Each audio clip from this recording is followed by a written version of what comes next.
Forgot about the microphone too, sorry. Welcome everybody, our first council meeting back in person. I'm calling this meeting to order and it's time for the Pledge of Allegiance. Everybody stand.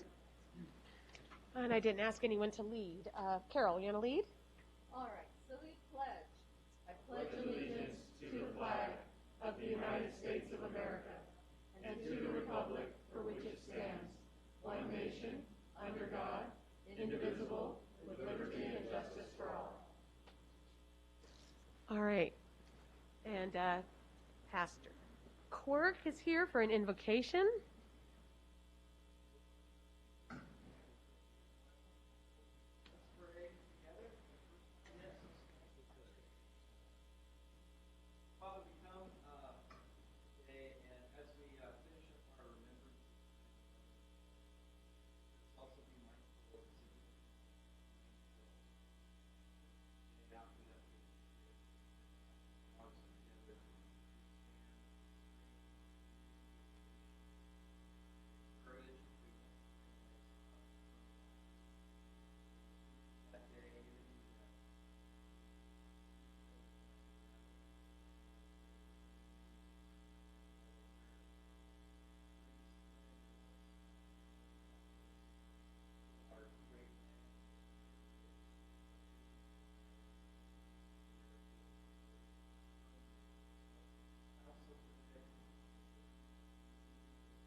Amen. Thank you. And one little order of business too, I'd like to remind everybody while you're inside to please wear your mask. Thank you, unless you're drinking or eating. Okay, City Clerk's report on posting the agenda and roll call. Tonight's meeting agenda was posted on Wednesday, September 8th at 4:46 p.m. Councilmember Armendariz? Here. Councilmember Bracco? Here. Councilmember Hilton? Here. Councilmember Laura Munoz? Very happily present. Councilmember Marks? Here. Councilmember Tovar? Here. And Mayor Blinkley. Here. Thank you. All right, orders of the day. Does anyone have anything to bring up there? Okay. I would like to say that I will be closing this meeting in memory of Gilroy Salvation Army Captain Manuel Gatan, who passed away last Thursday from COVID. And I'd like to ask Vice Mayor Tovar if he wouldn't mind just saying a couple of words about Manuel. Thank you, Mayor.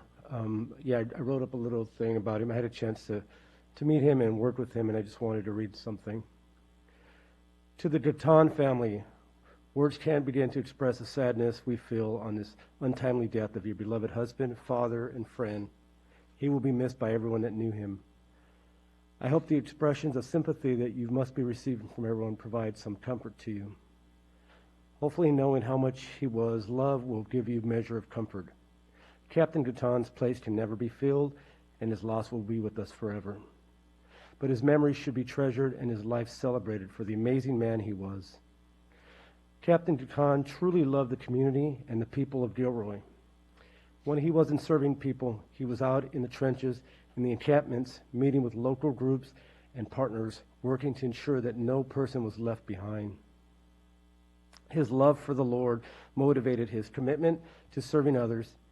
His loving, kind spirit was contagious, and his commitment to our community was unlike anyone I've ever met before. He made a difference in each and every life he touched and was a true champion of others. He will be missed tremendously, and may we continue to honor his memory in the work that we all do to build a better tomorrow for our community and for those that we serve. He will be in my thoughts always. I share your grief, forever remembered, forever missed. I hope you and your family can find peace in the memories that you have of him. May God bless you and your wonderful family. Thank you. Okay, thank you. All right, employee introductions. Chief Espinoza, if you'd like to begin.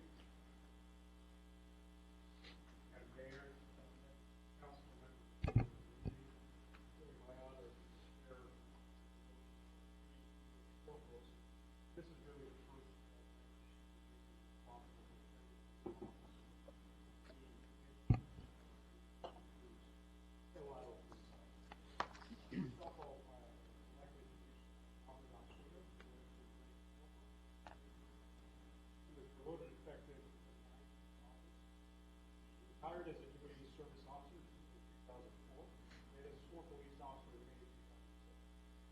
In the last 15 years, he has helped with sexual assault, child abuse, regional enforcement, allied computer task force agent. He's also a driving instructor. He also teaches defensive tactics, crime scene investigator, and he has held positions throughout the Police Officer Association. I want to congratulate Bobby Russell.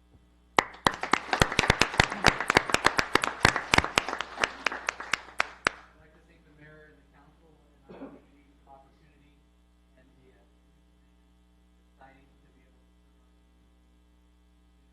our community. Thank you. Welcome. Next up, we have Doug Rummick. He was promoted August 11th. Doug Rummick grew up in the city of Gilroy. He first joined the Gilroy Police Department as a police explorer at the age of 17. While attending college, he volunteered as a police explorer and a reserve police officer. He graduated from San Jose State University with a degree in criminal justice, and he has been with us over 20 years. For 20 years, he's been unified narcotic enforcement, Santa Clara County Specialized Enforcement, and his regional auto action. He's been a member of the Gilroy SWAT team since 2004. He is one of the police department's he is the emergency vehicle operation training license.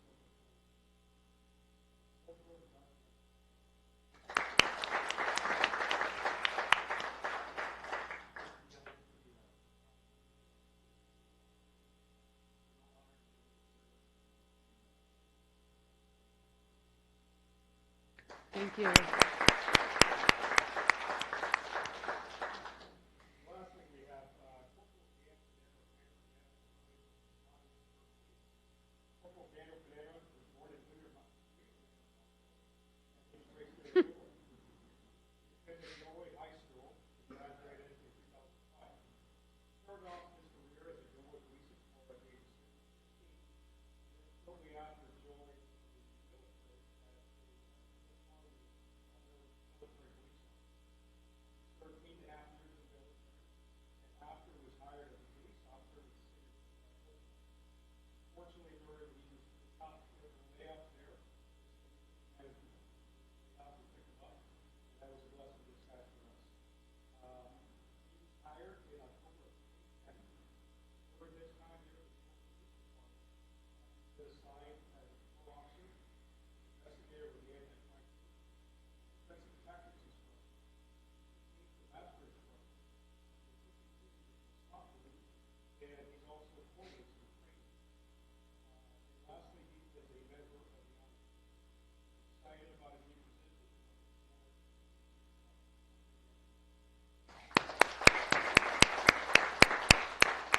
Thank you all for the opportunity here to look into the next chapter. I'm looking forward to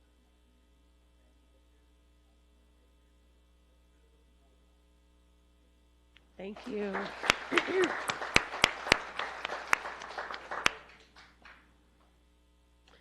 Okay, Leanne?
Thank you. And I can vouch for how friendly he is, right across from my office. Thank you. Welcome, everybody. Welcome. And it is a pleasure to serve the community where you grew up and were raised. I agree with that. Okay, we're moving on to ceremonial items. And we have our annual presentation by the Parks and Recreation Commission, and Michelle Wexler is going to be delivering that. Take it away, Michelle.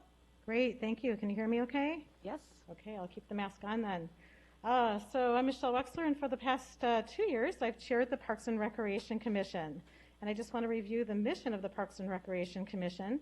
The Parks and Recreation Commission of the City of Gilroy is committed to enhancing the quality of life for its citizens by promoting planning, acquisition, development, and sustainability of parks, trails, cultural, historical, and other recreation areas. The Commission embraces wellness and recreation, park safety, and inclusiveness for all ages and abilities because parks make life better. In terms of the accomplishments this past year, one of our big accomplishments was adding the mile markers to the Uvis Creek Levee Trail. This project was headed by Commissioner Bob Miller and has been very well received by the community. Secondly, the Commission worked on no smoking at city parks. We appreciate the Council's support. New signs have been provided by the Public Health Department Tobacco Prevention Program and are currently being put up. Monitoring city parks, our Commission continues to monitor parks and provide feedback to staff. Establishment of a Friends of Gilroy Parks and Recreation Foundation. We have a subcommittee comprised of Pat Benston, Terry Graham, and Angela Reinhardt, and this has been a work in progress, and this is really in response to the shortfall of resources for Parks and Recreation in Gilroy. A sustainable tree program. This is a project in collaboration with the County Office of Sustainability and our city forest to increase our tree canopy. So we're looking for your support, as well as everyone here, and identifying residents who would be interested in planting a tree, which would be free. We realize there's a drought. However, this project is to address long-term climate adaptation, and we're working closely with the city to ensure we align messaging on water conservation and tree planting. Applications and a website have been created, which I will send out to all of you. And this project has a subcommittee as well, comprised of myself, Ermelindo Puentes, and Bob Miller. And lastly, we've been working on addressing equity. We recently have worked with the San Ysidro neighborhood to address parking challenges, and we've advocated to have the recreation guide be printed in English and Spanish, which will be coming out in November. Arbor Day. So we'd like to invite you to our Arbor Day celebration on October 29th. It's going to be at the Gilroy Golf Course. We will be sending out more details. Arbor Day is a great event and a requirement for our Tree City USA status. Every year we rotate locations for Arbor Day to various parks in the city. Commission's future plans. Well, as I mentioned, the formation of the foundation, we're really looking to finalize that this coming year. Also advocating for an update to the Parks and Recreation General Plan. The current general plan is from 2004, and this actually does hinder us often from writing grant applications because oftentimes we need a plan that's more recent. And also just a reminder that the pandemic for all of us in our community really reminded us of the importance of parks and recreation, of getting outdoors. And that concludes my report. Thank you, Michelle. Council, any questions? I have a couple questions. Okay. If you don't mind. Can you talk about a little bit more about the sustainable tree program and how council can support your efforts. You briefed it, but is there anything specific that you need from the actions from us? Right, and so we actually have a website, and I should say we, when I say that, I say the Office of Sustainability and our city forest. The website actually has a bilingual application that residents can fill out to actually get a free tree, and they actually get support with planting the tree. The trees that are planted are based on the types of soils in Gilroy, and so a lot of scientists are looking at this. We have very low tree canopy in the northeastern part of Gilroy, so that's the area that we're looking to focus on. We are looking for neighborhoods. If someone knows folks on a street that might be interested in planting 5 or 6 trees, that would be helpful to us, and as well as just pushing out the website and some other kind of FAQ type information would really be appreciated. Okay, you have another question? Yeah, just one more. Have you worked with city staff at all in trying to identify city property that these trees could be used for? The commission has actually come up with a list of possible properties, but we'd love to have more conversation about what might be doable in terms of trees being on city-owned property. Okay, thank you. Okay. Thanks, Michelle. Thank you. Thank you very much for that report. Yep, so the guide is going to come out in Spanish, but council members are not on it anymore. We'll say that much. Okay. Next, we have Arts and Culture Commission presentation of Lifetime Community Service Award for Donald Elvis Prieto. And Melanie is going to be giving that? Yes. Hello, everyone. My name is Melanie Rainison. I'm the chair of the Arts and Culture Commission. I have Edgar Zaldana, also part of the Arts and Culture Commission, here with me to present the award. So this is our first year doing this type of award, and it is for Donald Elvis Prieto. He has dedicated years of service to Gilroy through his performances and volunteering his time at many charitable events. His entertaining spirit was always a shining light in our community. His service contributed to the arts and culture of our city, and so with that, we'd like to present this award for the Lifetime of Community Service presented to the Prieto family in memoriam of Donald Elvis Prieto.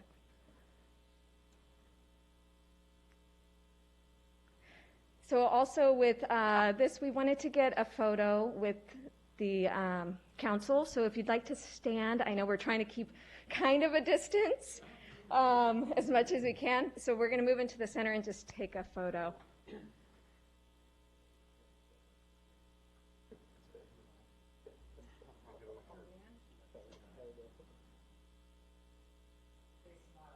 I know.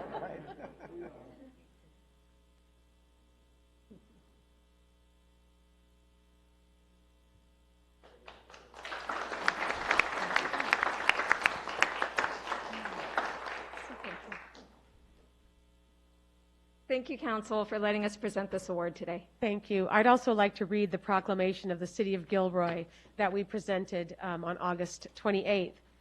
So whereas Gilroy is proud to honor Donald Prieto as an esteemed Gilroyan community supporter, treasured community leader, and friend to all, and whereas Donald was born in 1967, raised in Gilroy, attended Gilroy High School, loved his family and community, and sadly passed away at the young age of 54 on May 1st, 2021.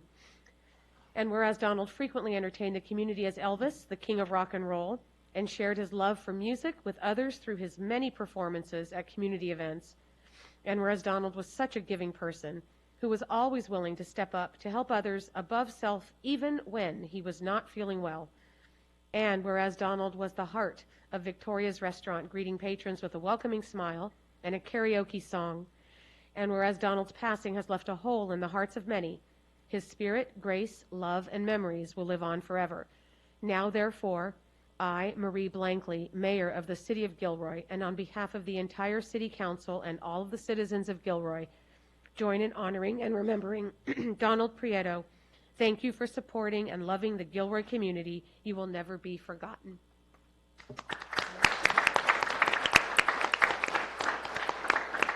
Thank you. Thank you. Okay. Next is the long-awaited unveiling of the Gilroy sesquicentennial, I'm not going to say it right, time capsule. We're going to have a presentation, though. Amanda Rudine, who is the committee chair, come on up, Amanda. She's going to give us a little bit of history as to how this committee got formed. It was under former Mayor Roland Velasco because this was all scheduled to happen in 2020. And then, of course, COVID hit. So here we are finally. We intentionally waited for the first council meeting that would be in person. And so here we go. Amanda. Well, good evening, and thank you, Honorable Mayor, council members, and community. I would like to start with, it is so great to see everybody in person. I'm really excited. It has been such a long time, and I feel very honored to be here tonight. This last year and a half has been a challenging and turbulent time for Gilroy and around the world, one that will most certainly make Gilroy's sesquicentennial, took a lot of time practicing that word, a memorable one. Gilroy's sesquicentennial, or 150th anniversary, was on March 12, 2020. A committee was formed by former Mayor Roland Velasco to come up with ways to celebrate and acknowledge this very important anniversary. In early 2019, the original committee was formed, and we started brainstorming ideas for events, as well as materials to share with the public. With the coordination of the Arts and Culture Commission, a contest was held to come up with a logo that would be the symbol of the sesquicentennial. Local artist Carol Peters won that contest, and the logo you see here is her artwork. As our ideas expanded, so did the committee. One of our objectives was to get the community involved in the celebration in different ways. Officer Jason Greathead had joined the committee and was able to share some of the ways the Gilroy Police Department was honoring the anniversary. Along with the challenge coin, they created a new badge to commemorate the anniversary. Melanie Corona and Lindsay Hack with Gilroy Unified School District also joined the committee to get the involvement of the schools. There was a lot of hard work and a lot of time put into planning 2 events in March of 2020 for the community, and sadly this all came to a halt as a new virus started to rapidly spread in Santa Clara County. We had no way of knowing then exactly how everything was going to play out, but the difficult decision was made to cancel the events at the last minute. And with the benefit of hindsight, this certainly was the right decision. Originally planned for Thursday, March 12th, the first ceremony was to be held at the Old City Hall restaurant in the evening. This was going to be a smaller, formal event hosted by the Chamber of Commerce to acknowledge the 150th anniversary of Gilroy being incorporated as a city. Then to follow that, on Saturday, March 14th, a larger community event was planned with the coordination of various departments within the city, as well as the Arts and Culture Commission, the Parks and Rec Commission, Youth Commission, Toby Eichelberry, did I pronounce your last? Our city historian, along with the city clerk's office, and Gilroy FFA, to be held here on the grounds of City Hall and Wheeler Community Center.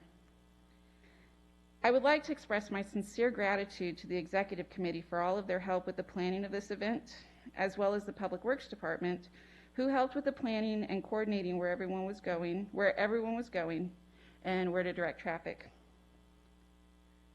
I would also like to thank the various city departments and commissions who were excited to be a part of the event and were going to have a booth to share with the community what their department does, as well as host activities for the event goers to participate in.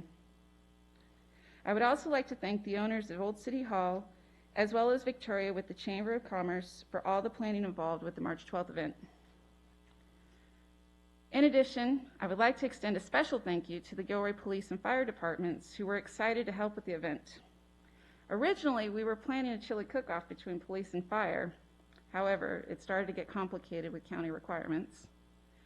Captain Jason Smith with Gilroy PD, Stephen Hayes, and Daniel Lozano with Gilroy Fire, thank you for your time and help with this. I was really looking forward to this part of the event. There was great emails going back and forth with fun banter. The groundwork has been laid, everybody, and hopefully this is something that could still take place in the future.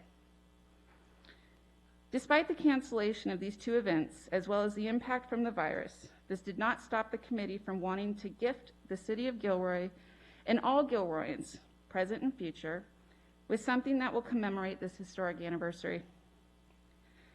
I would like to express my sincere gratitude and appreciation to everyone involved with Gilroy 150.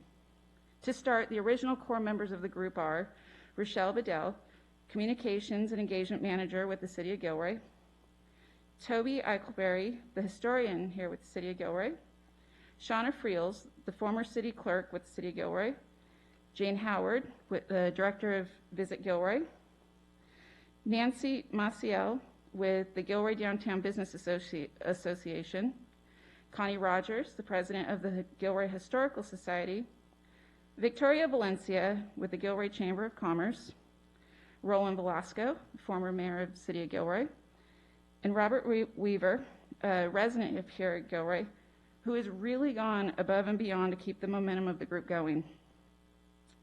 I sincerely appreciate everything you have done. As time went by, the group grew to add other members of the community. Melanie Corona with Gilroy Unified School District, Lindsay Hack with the Gilroy Unified School District, Jana Diakova, resident of Gilroy, Jason Greathead with the Gilroy Police Department, Herb Lee with the Gilroy Fire Department, and Lisa Duff with the library. In addition, I would like to thank Donna Prate and the staff at Gilroy Foundation for all of their help with the committee.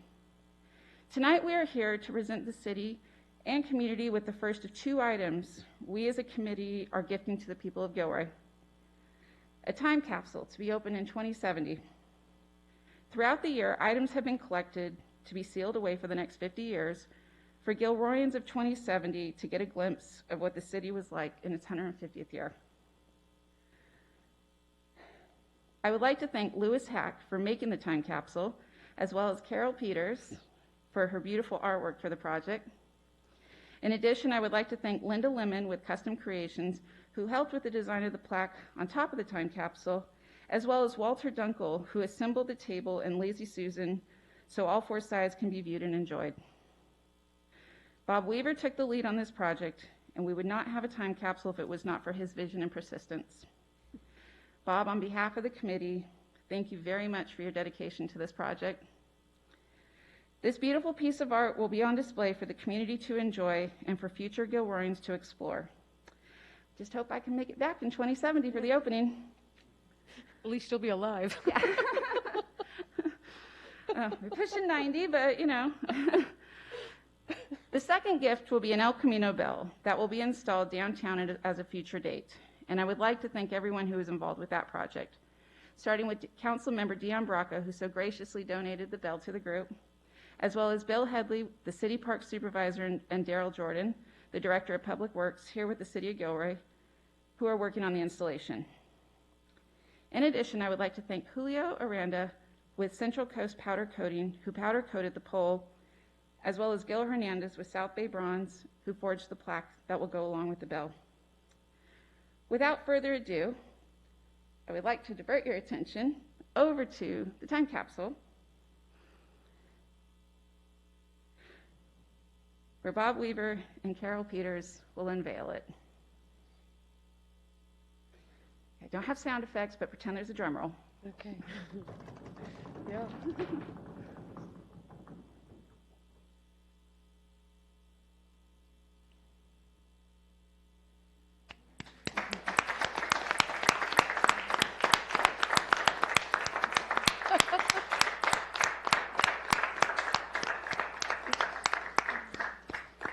It's beautiful.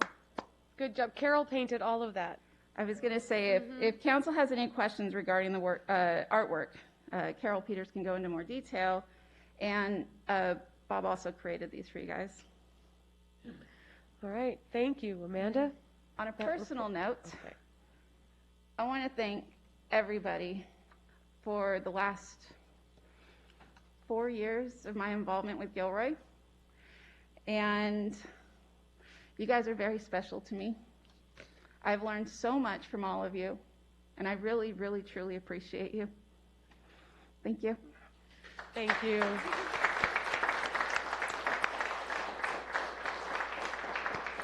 Anyone from the council have anything they wish to add? No? No, I'm asking. No? I do. Okay. Thank you. Well, I want to thank the committee for their hard work and for everyone who contributed to it. I know Ms. Peters has a long history of beautiful artwork and that she's contributed to our community. But I would be remiss if I did not mention that there is a lack of diversity in the artwork historically, and if it's to reflect present-day Gilroy, 2020, and Gilroy over the last 70 years, I still see that there's a lack of diversity reflected there. And so it seems like the committee, had a good amount of members in it, and you guys worked really hard, but I just want to point that out, that what Gilroy looks like isn't reflected there, and all the folks who also contributed to our beautiful town isn't reflected. But thank you for what you did put together. Thank you. Okay. Does anyone else have something that they wish to say? I think it's lovely. I thank the committee for all of their hard work. You have to make decisions when you're the ones on the committee, and thank you all for doing this in memory of the 150th anniversary. And I'm those of you who will be alive in 2070, good for you. You be able to see it. Thank you. Thank you. Yeah. Okay. Thank you again. Okay, this is time for where members of the public can comment on anything not on the agenda, but within the subject matter jurisdiction of the City Council. Do we have any public speakers? Yes, we have two speakers. First is Susan Jacobson. Okay.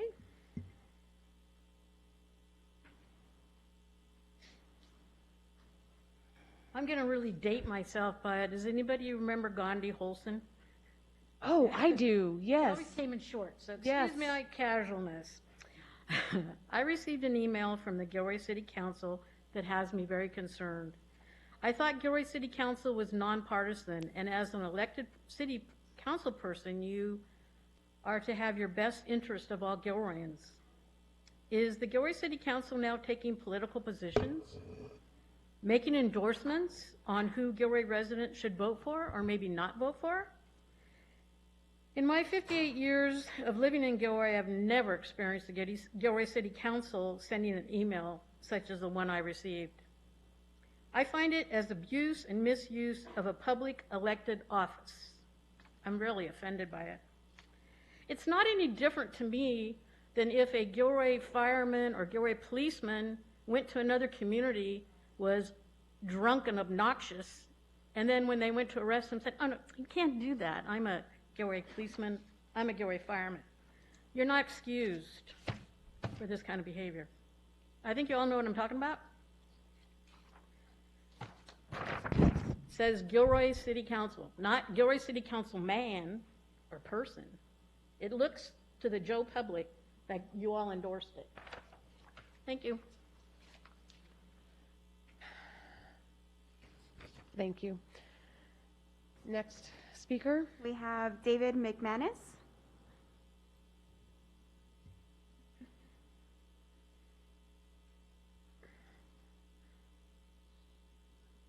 Yes, at the podium. Hi there. I come as a concerned grandparent. It's about the Christopher Ranch High School. Kind of visualize that for a moment in your minds. Very big high school, a lot of students. There is on the south side a walkway that goes over the creek. Okay, and then there's a network of residential streets. That's how they're designed. What's happening right now is they're being abused by both students parking there and by drop-offs. A lot of cars coming in to drop off students. Well, today, a student was injured at the intersection of Tapestry and Sunrise. The fire department responded. So, although the neighborhood has addressed this issue with both the high school and the city, Nothing's happened. And now we're having injuries because of that. I'm going to go to my notes real quick here. Okay, scroll up. Well, at any rate, the point of my conversation was I'd like to have the city council and the mayor direct your traffic department to make a study of this area. Something has to happen. I would think the best solution would be just not allowing any through traffic in this area, which would periodically have to be enforced, even if it's just a verbal warning, to the parents of students trying to get dropped off in that area. That's it. I did want to bring it to your attention that an injury occurred because nothing has happened yet. And the potential for more injuries is certain. And I can't think of a higher priority for the Gilroy City Council than the safety of your children. You know, these are just children walking to school, getting hit. So please take my concept into consideration and advise your traffic department to make your study and consider that we post no through traffic in that area. Thank you. Thank you. Okay, noted. To the first speaker, just the Gilroy City Council is nonpartisan. I just want to make sure that the public is aware of that. It is nonpartisan, and the City Council does not take positions on political issues or tell the public how to vote. So I apologize for any misunderstanding, but it is not from the Gilroy City Council as a council. Okay. Next item is Planning Commission interviews, and we have Stephanie L., who is our one applicant for our one position. So we get to meet Stephanie. Hello, everybody.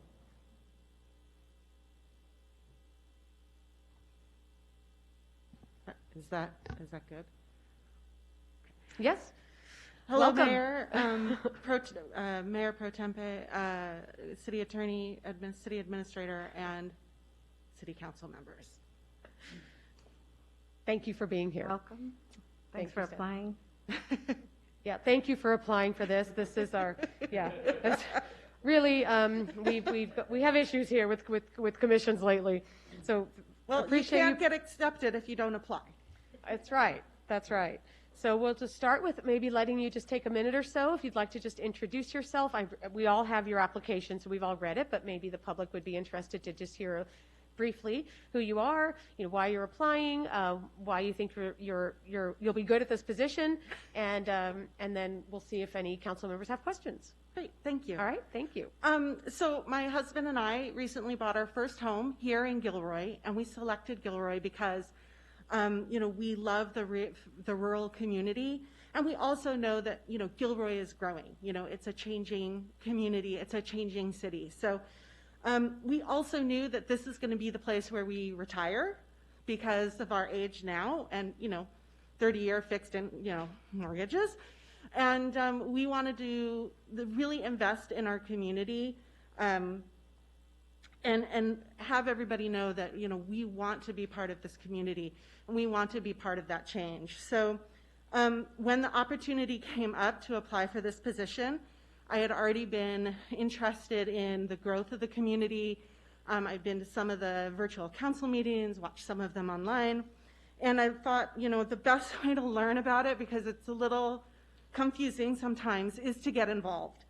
So I did apply, and what I bring to the table is that although I am not part of this community I don't have a long history here, I do have a fresh perspective while embracing the community that's already here. And that's the entire community. People who are renting, people who are, do not have housing, and people who are, lucky enough like ourselves to own.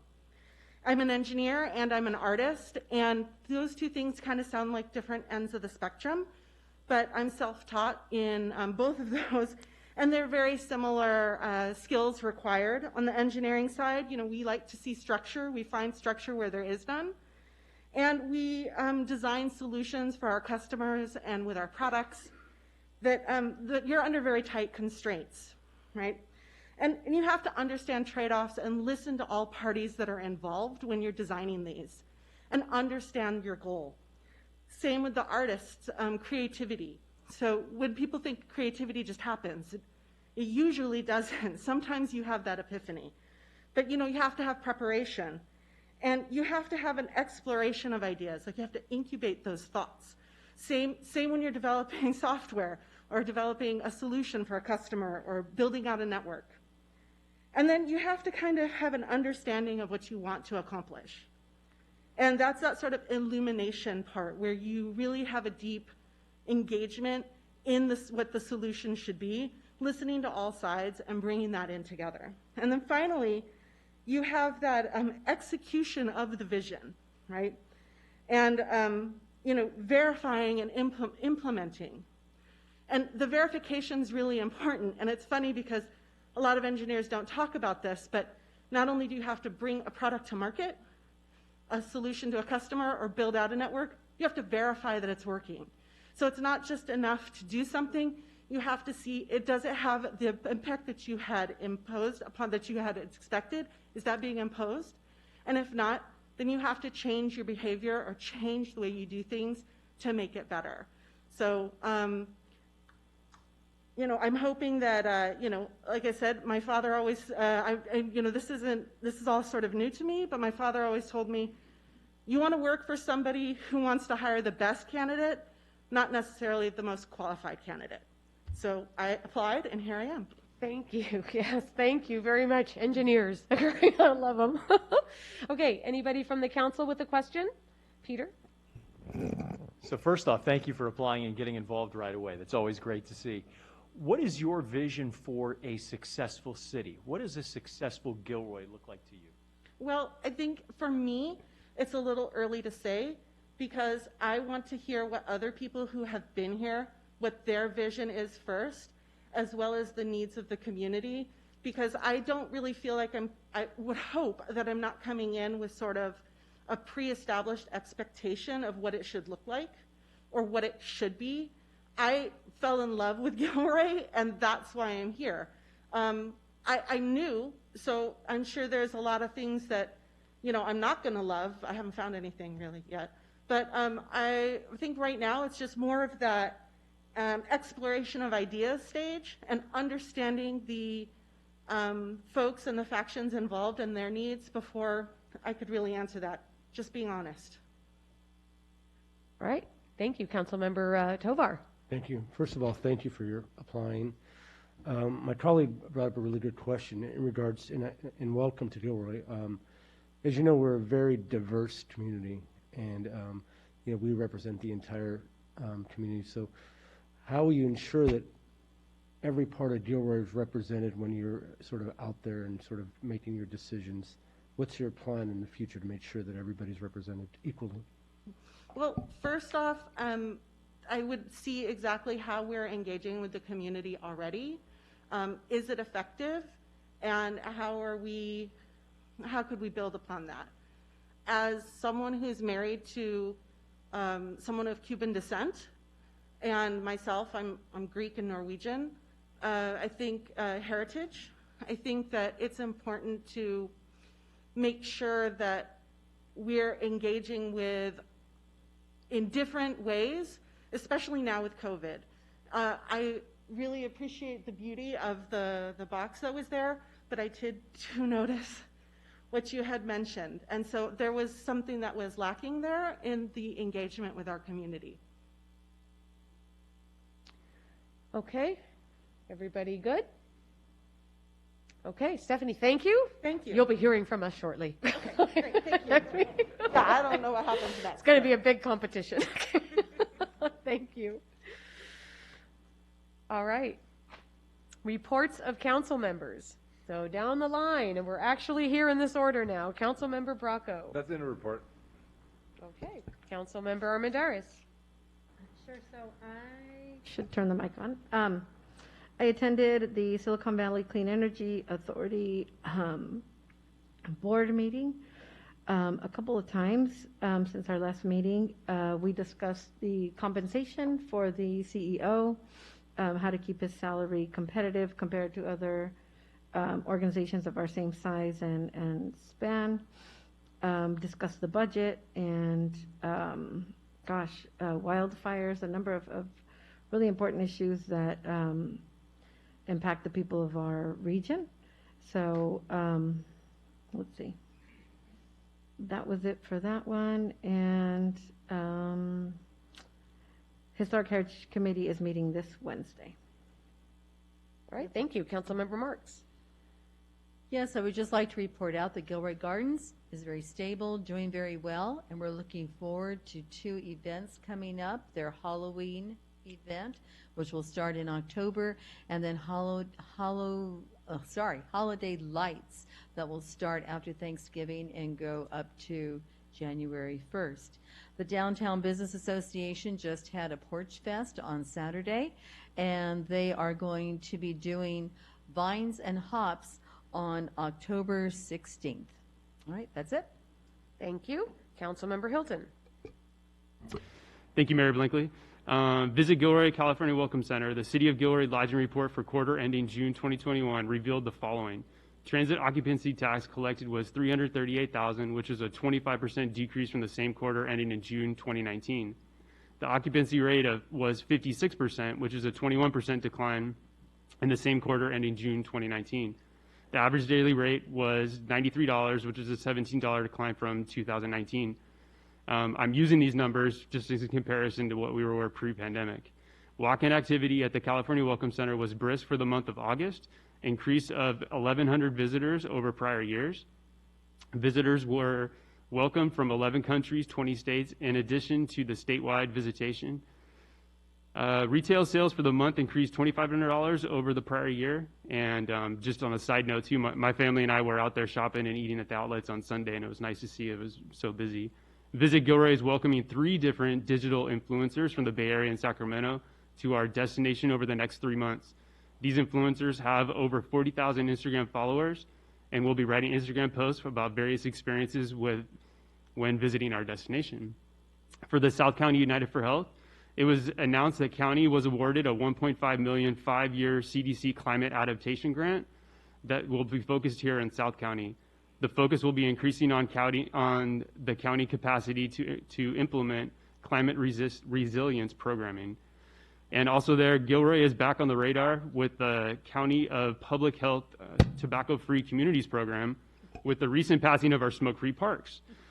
There are several more ordinances that we can pass, including smoke-free public events, outdoor dining areas, and while most of the newer multifamily housing is 100% smoke-free, I was told that that's not the case for the older developments. Funding for education encouragement programs with community-based organization focus is available through grants too. In 2014, I was reminded that we led the county with a tobacco retail permit program, and we limited sales near schools. This has been a successful program, but it's also one that we can revisit to strengthen, and there's also technical assistance that public health is willing to provide for that. And lastly, it's Happy Transit Month, and just want to remind everybody to take advantage of the 50% off fares on Caltrain for the whole month of September. Thank you. Thank you. Councilmember Tovar. Thank you, Mayor. Just one thing really quick. I want to just thank our city staff and all those involved that put together the 9/11 event this past Saturday. I and many of us on city council attended that. And I just want to thank everybody who took the time and effort to put that together. Special thanks to our fire chief, our police chief for those elegant words that you mentioned or you talked about, and our mayor. Thank you for sort of bringing all this together, and I want to thank the community for being out there and remembering the victims, but also acknowledging all the heroes of 9/11. So thank you.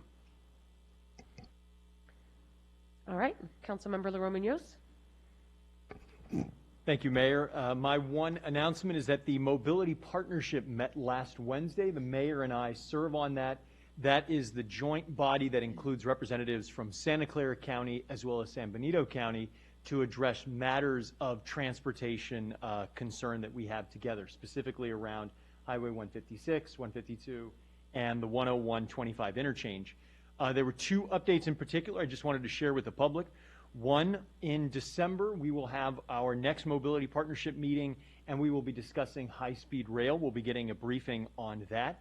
What I do know that was shared at our meeting is that the Merced to San Jose segment is hoping to get the final environmental clearance sometime in 2022. But please do remember, this is a very long process, and there's a lot that can happen between now and then, and certainly by the time it may be constructed. So it's by no means a set project in any way, but that is the timeline that high-speed rail is working towards. The second update is with regard to the 101-25 interchange. We are working on upgrades that will be happening at some point in the near future, near-ish future, with new ramps on that interchange there. But please note, there are going to be major changes. Costa Mesa Road and Castro Valley are both going to be impacted by that. Now, the timeline is that construction will begin in late summer of 2023 with an opening in January of 2027. So impacts during the construction include things like detours, ramps being shut, etc. So please do note that there at some point will be significant impacts to that interchange if you use that. So just something to put on people's radar. Thank you, Council Member. Okay, on my report, I want to say that since our last council meeting, City Hall is opened August 30th, and on day one, 42 people came to visit City Hall in person. It's mostly for utility bill paying, license paying, things like that, but there are those that just like to do things in person and couldn't wait, and it's working well, and maybe there'll be a little more to say when our city administrator gives his report, but it is working well. Okay, Cities Association. For those who don't know what Cities Association is, it is mostly the mayors, sometimes it's vice mayors, but it's usually the mayors of each of the 15 cities of Santa Clara County who meet monthly. And we are for the purpose of things that affect the entire county. And there's not always things of interest that I bring back, but this time there was. I think everybody would be interested to know that the report back from ABAG, which is a group that Councilmember Lerone Munoz sits in, is that of the 121 cities in Santa Clara County that make up the 9 Bay Area counties, did I say Santa Clara County? The 121, yeah, the 121 cities in all of the 9 Bay Area counties that make up ABAG and MTC. When it came to RENA, there were 28 appeals filed of the 121 cities. You know, Gilroy was not one of them, but that's because most likely these 28 appeals are not going to go anywhere, but I want the public to know there were 28 appeals, and 6 of those appeals were by cities in Santa Clara County. Just some information to share. Gilroy Economic Development Partnership also met, and what I want to report there is it's actually that's the partnership that is promoting the 3 initiatives that support Gilroy as a tourism and recreation destination.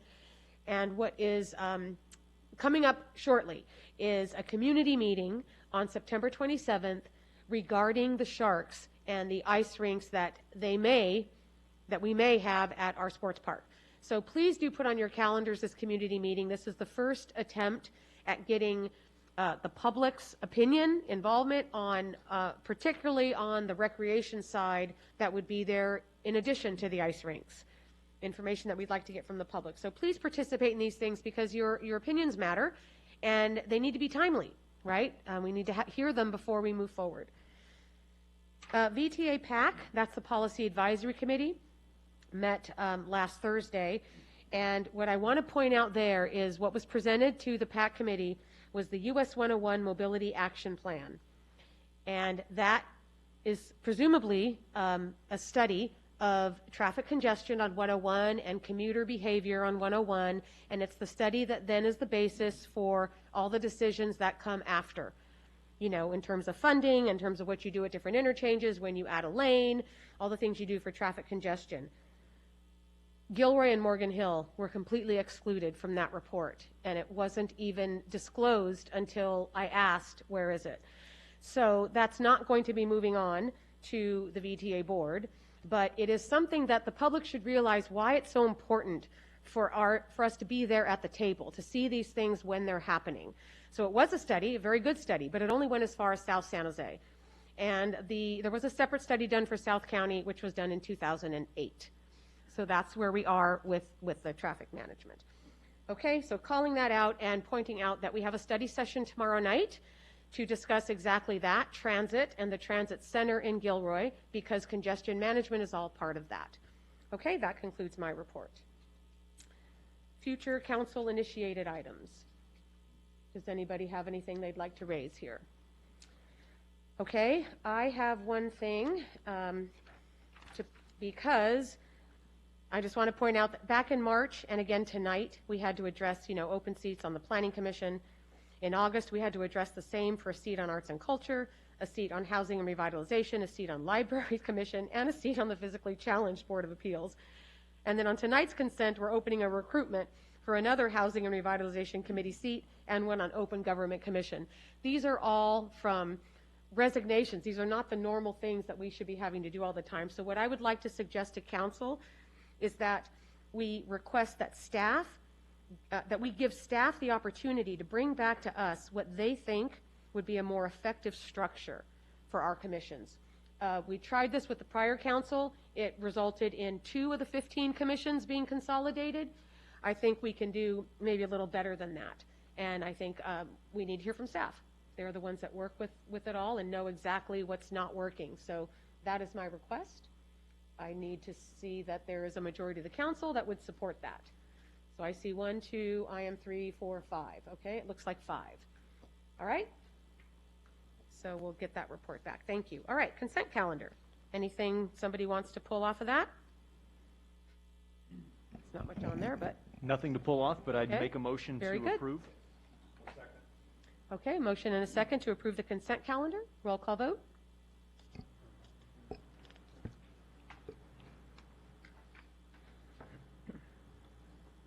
Councilmember Armendariz? Yes.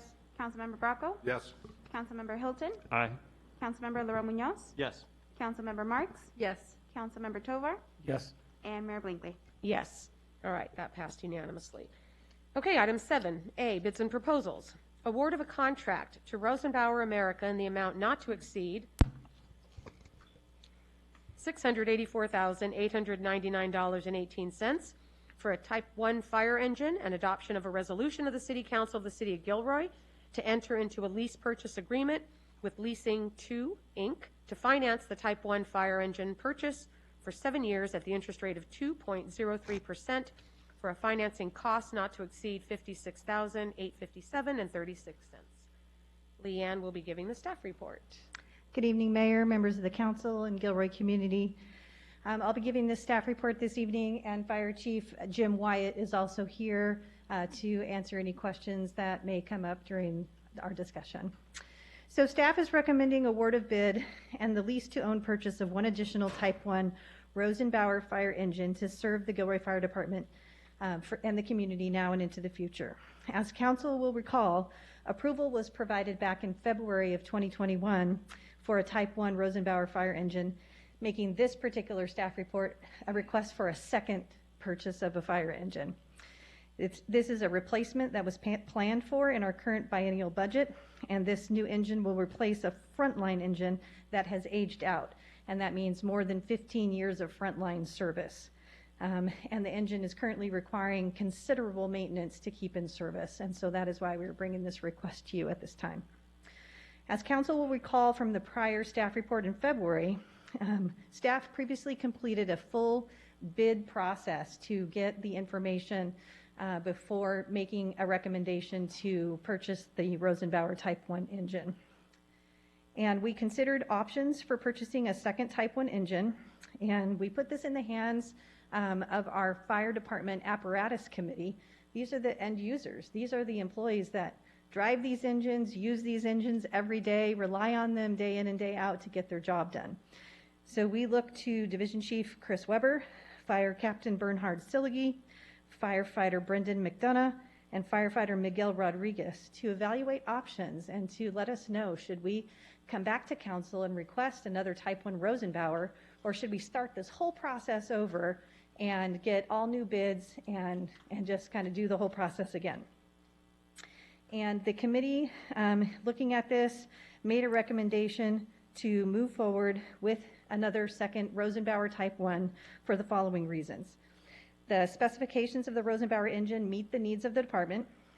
Other area departments have purchased Rosenbauer fire engines and have had good feedback on the Rosenbauer Type 1. There is a Rosenbauer service provider in a reasonable distance to perform the warranty work on our engine, and that's really critical because we don't want to be sending the engine out of state for repairs. We really need a service provider close by, and Burton's Fire is close by, able to service the Type 1 Rosenbauer. And then having two like engines is more efficient for fleet maintenance and servicing. To have so many different types of fire engines for our small mechanics shop to keep up with and maintain is difficult. So having multiple engines of the same type and specifications makes it easier for them to plan and to provide for the maintenance of those fire engines.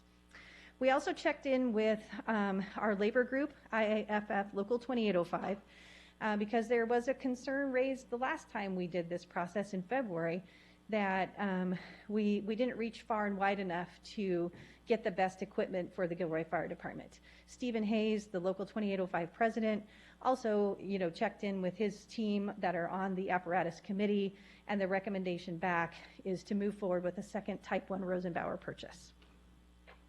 After review of the city's purchasing policy, it was determined that it is permissible for us to tag on to the prior City of Gilroy bid process completed earlier this year to purchase the second Type 1 engine. So therefore, we reached out to Rosenbauer to ask if they would honor the pricing that they provided in the prior bid process today. Given the amount of time that has gone by, we weren't quite sure if they were going to be willing to do that. Well, not only were they willing to do that, they offered us a discount because they'll be building two like engines at the same time.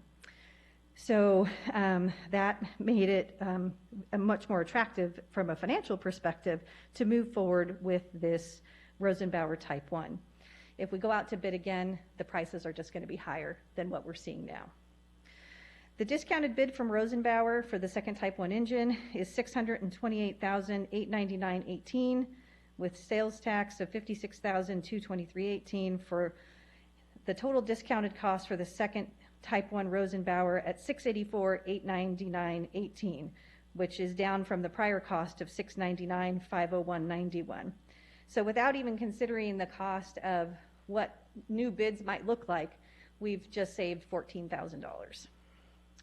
As noted in the February 2021 fire engine purchase staff report, given the fiscal challenges that the city is facing with just day-to-day cash flow, purchases of fire engines are a big bucket of money, $700,000. So we had previously explored the lease-to-own purchase process, and we are recommending that we use this process again for this purchase. This is a common best practice used by many public agencies for large equipment purchases like fire engines that will be used over a long period of time. Interest rates have remained low. And so the lease-to-own purchasing method continues to be attractive, avoids the large upfront payment, and in the very near future, we still have a couple more pieces of fire equipment that we need to purchase for the fire department. And so using this lease-to-own purchase process will allow us to move forward with those purchases as well and spread the cash flow out over a period of time. So earlier this year, staff had communicated with 4 lease-to-own financing companies. So similar to what we did with Rosenbauer, we reached back out to them and said, hello, will you honor the interest rates that you provided to us in the previous bid process? And the bid had gone to Leasing 2 Incorporated with the prior purchase. And Leasing 2 was willing to honor the 7-year interest rate term that was previously offered, even though interest rates have gone up in this intervening time period. So that was excellent for us. So for this second Type 1 fire engine, staff is recommending that the city finance with Leasing 2 for a 7-year term at an interest rate of 2.03% for the purchase of the Rosenbauer America Type 1 engine. And the cost to finance the engine over the 7-year period is $56,857.36, and that makes annual payments of $105,965.25 over the 7-year period. So this term allows the city to spread the cost over 7 years at a relatively low cost and frees up cash flow for other apparatus purchases that we need to make. We also included these funds in the biennial budget that was not so long ago approved by the City Council because we anticipated these purchases coming forward to Council. Moving forward with leasing 2 requires the city to enter into a lease purchase and escrow agreement. So assuming Council approves this lease to own purchase, staff will finalize these documents consistent with the terms noted in the staff report. And so we're recommending that the City Council authorize the city administrator to review and execute the final documents, and the city attorney will also review and approve the documents to form. So at this time, staff is recommending to Council that you award a contract to Rosenbauer America for a Type 1 fire engine for a price not to exceed $684,899.18, and adopt a resolution authorizing the city administrator to enter into a 7-year lease purchase agreement with Leasing 2 Incorporated to finance the purchase of the second Type 1 fire engine in the amount of $684,899.18 purchased from Rosenbauer America for a financing cost not to exceed 2.03%. With Council's approval, staff will move forward to finalize the purchase, and we will then have the purchase agreement to fund the purchase of the engine. Happy to answer any questions, and Chief Wyatt's here as well. Thank you, Leanne. Thank you for that report. Okay, Council, I want to get everybody used to using the speaker button if you want to speak. I mean, I'm going to ask if we have questions, but the way to do it is to mark this so that I know in what order you're being asked to speak, and then we will go to public comment before we do a second round, if there is a second round. Okay, Councilmember Hilton. Thank you, Mayor Blankley. I just want to acknowledge and say thank you for reaching out to Local 2805 and including them in the process. I can see that. Thank you very much. They're the users. Okay, seeing no others, public comment. Do we have anybody from the public who wants to speak on this issue? Nope. Make a motion to approve. I'll second. Okay, so we have a motion from Councilmember Bracco, seconded by, We should do two separate motions. right, but Yeah. if we're using the screen, Councilmember Tovar got to it first, and Councilmember Laromagnos got to it next. So we'll take the next one. Okay, Yeah. so the first motion is to award a contract not to exceed $684,899.18. And the maker of that motion is Councilmember Tovar, seconded by Councilmember Laromagnos. So everybody go ahead and cast your vote. All right, so now is time for a second motion, if someone wants to be quick about that. I'll motion. Well, you got to wait for it. Oh, sorry, the vote was, roll call, sorry. Oh, no, do you need to do that out loud? No, it was unanimous. It was unanimous, 7-0, yes. Okay, so the next, Resolution needs a roll. the resolution. The resolution needs a roll call Okay, vote. but The it's not first on one our did screen not. yet to vote on. Yeah. It says waiting on 7 votes. There we go. Well,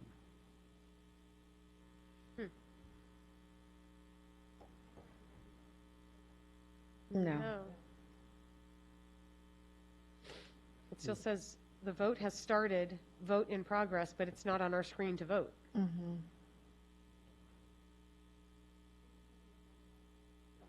We can do what? Let's just do a roll. Oh. We should just do a roll call. so Okay, that we roll call vote. Ignore the screen for the moment. Wait, so who made the motion? The second one I did. Okay, so Rebecca Armendariz made the motion, and who seconded? I'll second. Okay, Councilmember Marks was the seconder. Okay, roll call vote. Councilmember Armendariz? Yes. Councilmember Bracco? Yes. Councilmember Hilton? Aye. Councilmember Laromagnos? Yes. Councilmember Marks? Yes. Councilmember Tovar? Yes. And Mayor Blankley. Yes, okay, so that passes unanimously. I think Chief Wyatt would like to say something. Oh, okay. Well, first, thank you very much for the council's support and faith in the fire department. We really appreciate it. But I also want to thank Leanne for her exceptional work in making this happen for us. So thank you all. You're welcome. Okay. All right, public hearings, we have none. Unfinished business, item A. This is 9A for those following along. Approval of the City of Gilroy's 5-year street repair program. And Gary Heap is going to give us this report. Hello, everybody. It's great to be back in person. Good to see you all this evening. Hello, Mayor and members of the council. So this evening I have for you the 5-year street repair program. So a little background. Back in March of this year, we presented an introduction to the street rehabilitation or the street repair program. The results of that meeting were, as indicated there on the screen, that the council provided us direction to go with the blended option and to use $3.9 million per year for our funding, and I'll get into some details on that. But staff has used that direction to develop a 5-year program that we're going to be presenting this evening. So if you can remember back in March, we looked at 3 different pavement treatment strategies. We looked at a street saver approach, or the optimized approach, which is what we're currently using and have been using for our $1.8 million paving option. We looked at a worst first approach, concentrating on the streets that are in worst shape, highest volume, but completely disregarding street saver, and showed you what that would mean. And then we ultimately landed on that blended approach. And that blended approach will allow us now to not only maximize the preventative treatment for a number of the streets in the city, but also look at some of the streets that are highest volume with the lowest PCIs, like Luchessa, Leavesley, there east of the outlets, and Welburn. So those are all programmed to be repaired or reconstructed over the next 5 years. We also discussed a couple of funding strategies with the council, looking at the $1.8 million option, which is what we currently have, all the way to an option that would bring our streets PCI all the way up to 70, which would have cost us $6.8 million a year. The council went ahead and provided us direction to go with the +5 option, or to look at a $3.9 million option to bring our PCI from its current number of 62 up to 67 at the end of the 5-year program. So this is a map, and there's a lot of color on there, which is exciting for us because it shows you all the streets that we're going to be able to repave with that funding over the next 5 years. To break it down in a little bit more detail, these are the streets that we're going to be able to address in fiscal year 21. And as you can see, very small. It includes overlays, it includes rubberized cape seals, it includes a number of different treatment options. In fiscal year 22, we're going to be doing those streets there. So as you can see, it's a blend of streets, and it's providing equity throughout the city. So all areas of the city are going to be addressed not only year to year, but over the 5-year program itself. This is a breakdown annually on what we're going to be looking to do and the types of materials and the types of treatments we're looking to do each year, again, projected at that $3.9 million rate that the council has provided us direction on. In terms of the funding for this 5-year paving program, we're using Measure B, we're using SB1, and we're using general fund money in the form of stimulus money that was approved by council with the last budget to go towards this paving program. We only have the first 2 years of the paving program funded at this point, but we'll be looking to finalize the funding alternatives for the future years, 3, 4, and 5, and be bringing that to council with the budgets for those years. We've also created a Better Roads Ahead webpage on our city website. It's an educational webpage that provides a lot of good information to our community to help them understand how we pave our cities, streets, and what goes into it. Includes information on how cities evaluate the pavement condition of the streets, the life cycle of pavement, the typical rehabilitation costs, and the various types of pavement maintenance. And we'll also be adding the treatment maps upon your approval this evening to this website. Next steps, upon approval from the council this evening, we're going to be moving forward with the design of this first fiscal year 21 streets repair program, putting together the PS&E and getting this out to bid as soon as possible. We're going to be updating again that Better Roads Ahead webpage to keep it up to date, not only with new information as it becomes available, but with the maps as they become available for us as well to be able to put on there. And every couple of years, every 2 years, we apply for PTAP, or Pavement Management Technical Assistance Program funding, to do an evaluation of all of our city streets to update our PCI. We'll be eligible for that next year and be doing that again in the summer of 22. And that concludes the presentation, and I'm available for any questions you might have. Okay, thank you. I see Councilmember LaRomagnosa is in the queue first. Gary, thanks for putting all of this together and taking into consideration a lot of the comments that we had earlier. I know that we're working to go from the 62 to the 67 of that pavement condition index. Do we know what the rate of degradation will be once we get to the 67? That is, how much is that number going to drop every year? Is it even possible to estimate that number for us? Well, we know that without doing anything, our pavement PCI drops between 1 and 2 points a year. But once we get it to that certain level, it's going to be dependent on how much the council wants to dedicate for funding in the future. If we drop back down to the $1.8 million per year, then we're going to be seeing degradation, on the order of, at least 1 point a year. If we maintain that level, in fact, going back previously, there was an estimated amount here in the budget section, budget options, where was it? Where we looked at the different, maintaining the PCI at $3.46 million a year, which would what we'd have to use to maintain that PCI at the level once we reach that 67.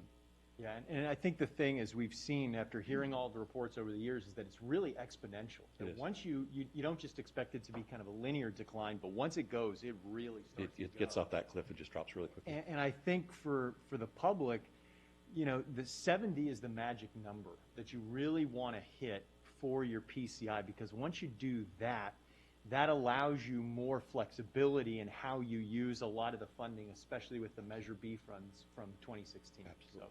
So Gary, thanks for the very insightful report. Very good. Yes, thank you. And I have a question too, and that is that what this council has done, as you know, Gary, is we've added to the $1.8 million that the city has been spending on streets, and that $1.8 million has been coming roughly $1 million from Measure B and $0.8 million from SB1. So what this council did in our last budget process is to say we need to put more money towards that because our PCI is dropping. And as Councilmember LaRomagno said, it was fast. So what I'm asking is there a way for you to explain to us how the street repair plan looked before we added the additional $2.1 million in funding so that we can get a sense of what this money is doing for us? Absolutely. Yeah, well, we're more than doubling the annual budget. And so, looking at the map, it would probably be at least half of what we're doing on an annual basis. In addition, we would only be focusing on those street saver streets. And so some of those major thoroughfares, like we're talking about, Leavesley, Wellburn, et cetera, we would not be able to have funding to take care of those streets. We're advancing the funding and taking care of a lot of those street saver identified streets, which will free up money earlier to do a lot of those streets that are really the failed condition, those streets that are really low PCI but high volume, Luchessa, those types of streets. Okay, so there's not, maybe it doesn't exist, but there's not a document like this from the before without the... We were not able to create one in time. You couldn't, okay, I just wondered what you'd been using and if it would, yeah, it's just, we want to, I would like everybody to be able to appreciate what every dollar, what it's doing, or what it's not doing, right. So that when year two, because right now we've only identified the funding for the next 2 years of the 5, and so we really want to know what did we get out of that we weren't getting before. Absolutely. Right? So that we can then go with years 3, 4, and 5, because this is very important. We don't want this to decline. Okay, Councilmember Tovar. Thank you, Mayor. Gary, again, thank you for this report and for taking all our comments and suggestions, recommendations over the years, putting this together. But can we go back to the map which shows the streets that are going to be fixed?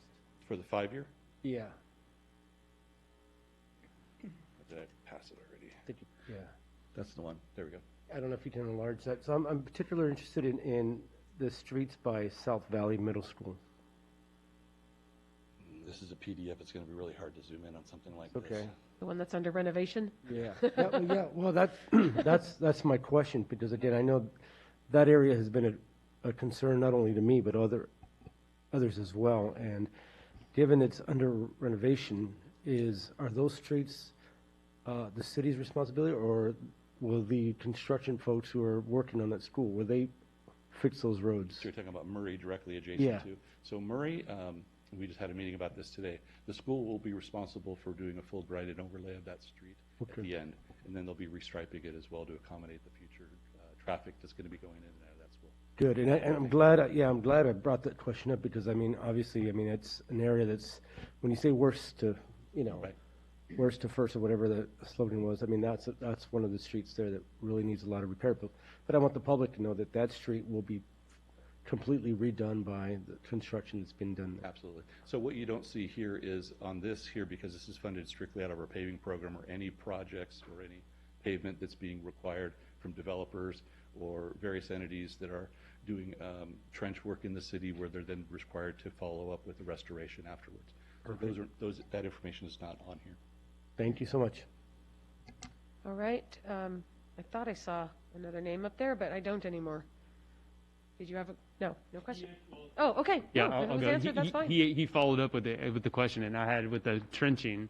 So they're trenching fiber optic lines all the way down Santa Teresa, down 3rd, 4th, across. Down Mantelli. Yeah, It's so everywhere. it's like everywhere. So they are required at the end of all their work, however long that takes, to make it back to where it was. Yes, for those streets that are newly paved and newly Yeah. overlain, we're Yeah. definitely going to have them, like Santa Teresa, parts of the downtown, they're going to be required to go back through and resurface those streets to make them look like new. So you said it has to be a certain year? For the streets, yes, for the streets that are in our, what we're calling our pavement moratorium, so that's 5 years if there's an overlay, 2 or 3 years if it's just a slurry seal or a cape seal or something like that. Anybody that does any trenching on those streets has to restore those streets to equal to or better than condition as they leave. Thank you. Okay, public comment. Do we have any members of the public on this? We have 2 public comments. All right. First is Ron Kinkinsel.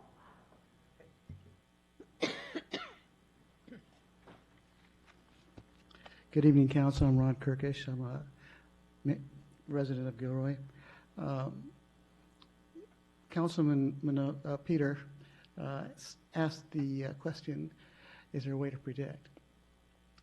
I say go back to several years, reports.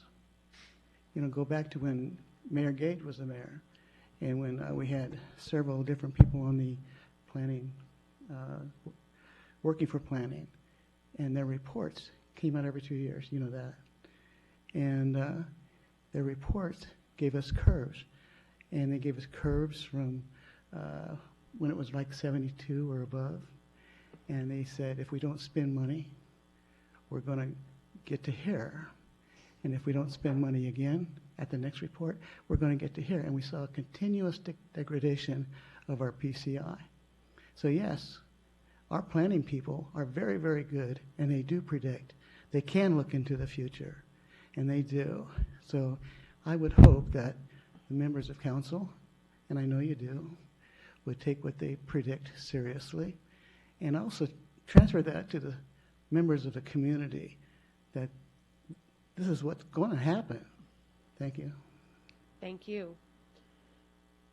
I'm sorry, was that the only one? We have one more. Stephanie L.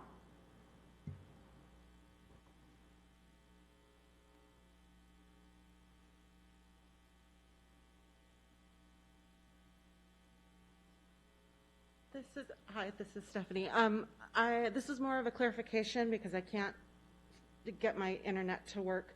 So one of the highlighted in yellow streets was Camino Arroyo.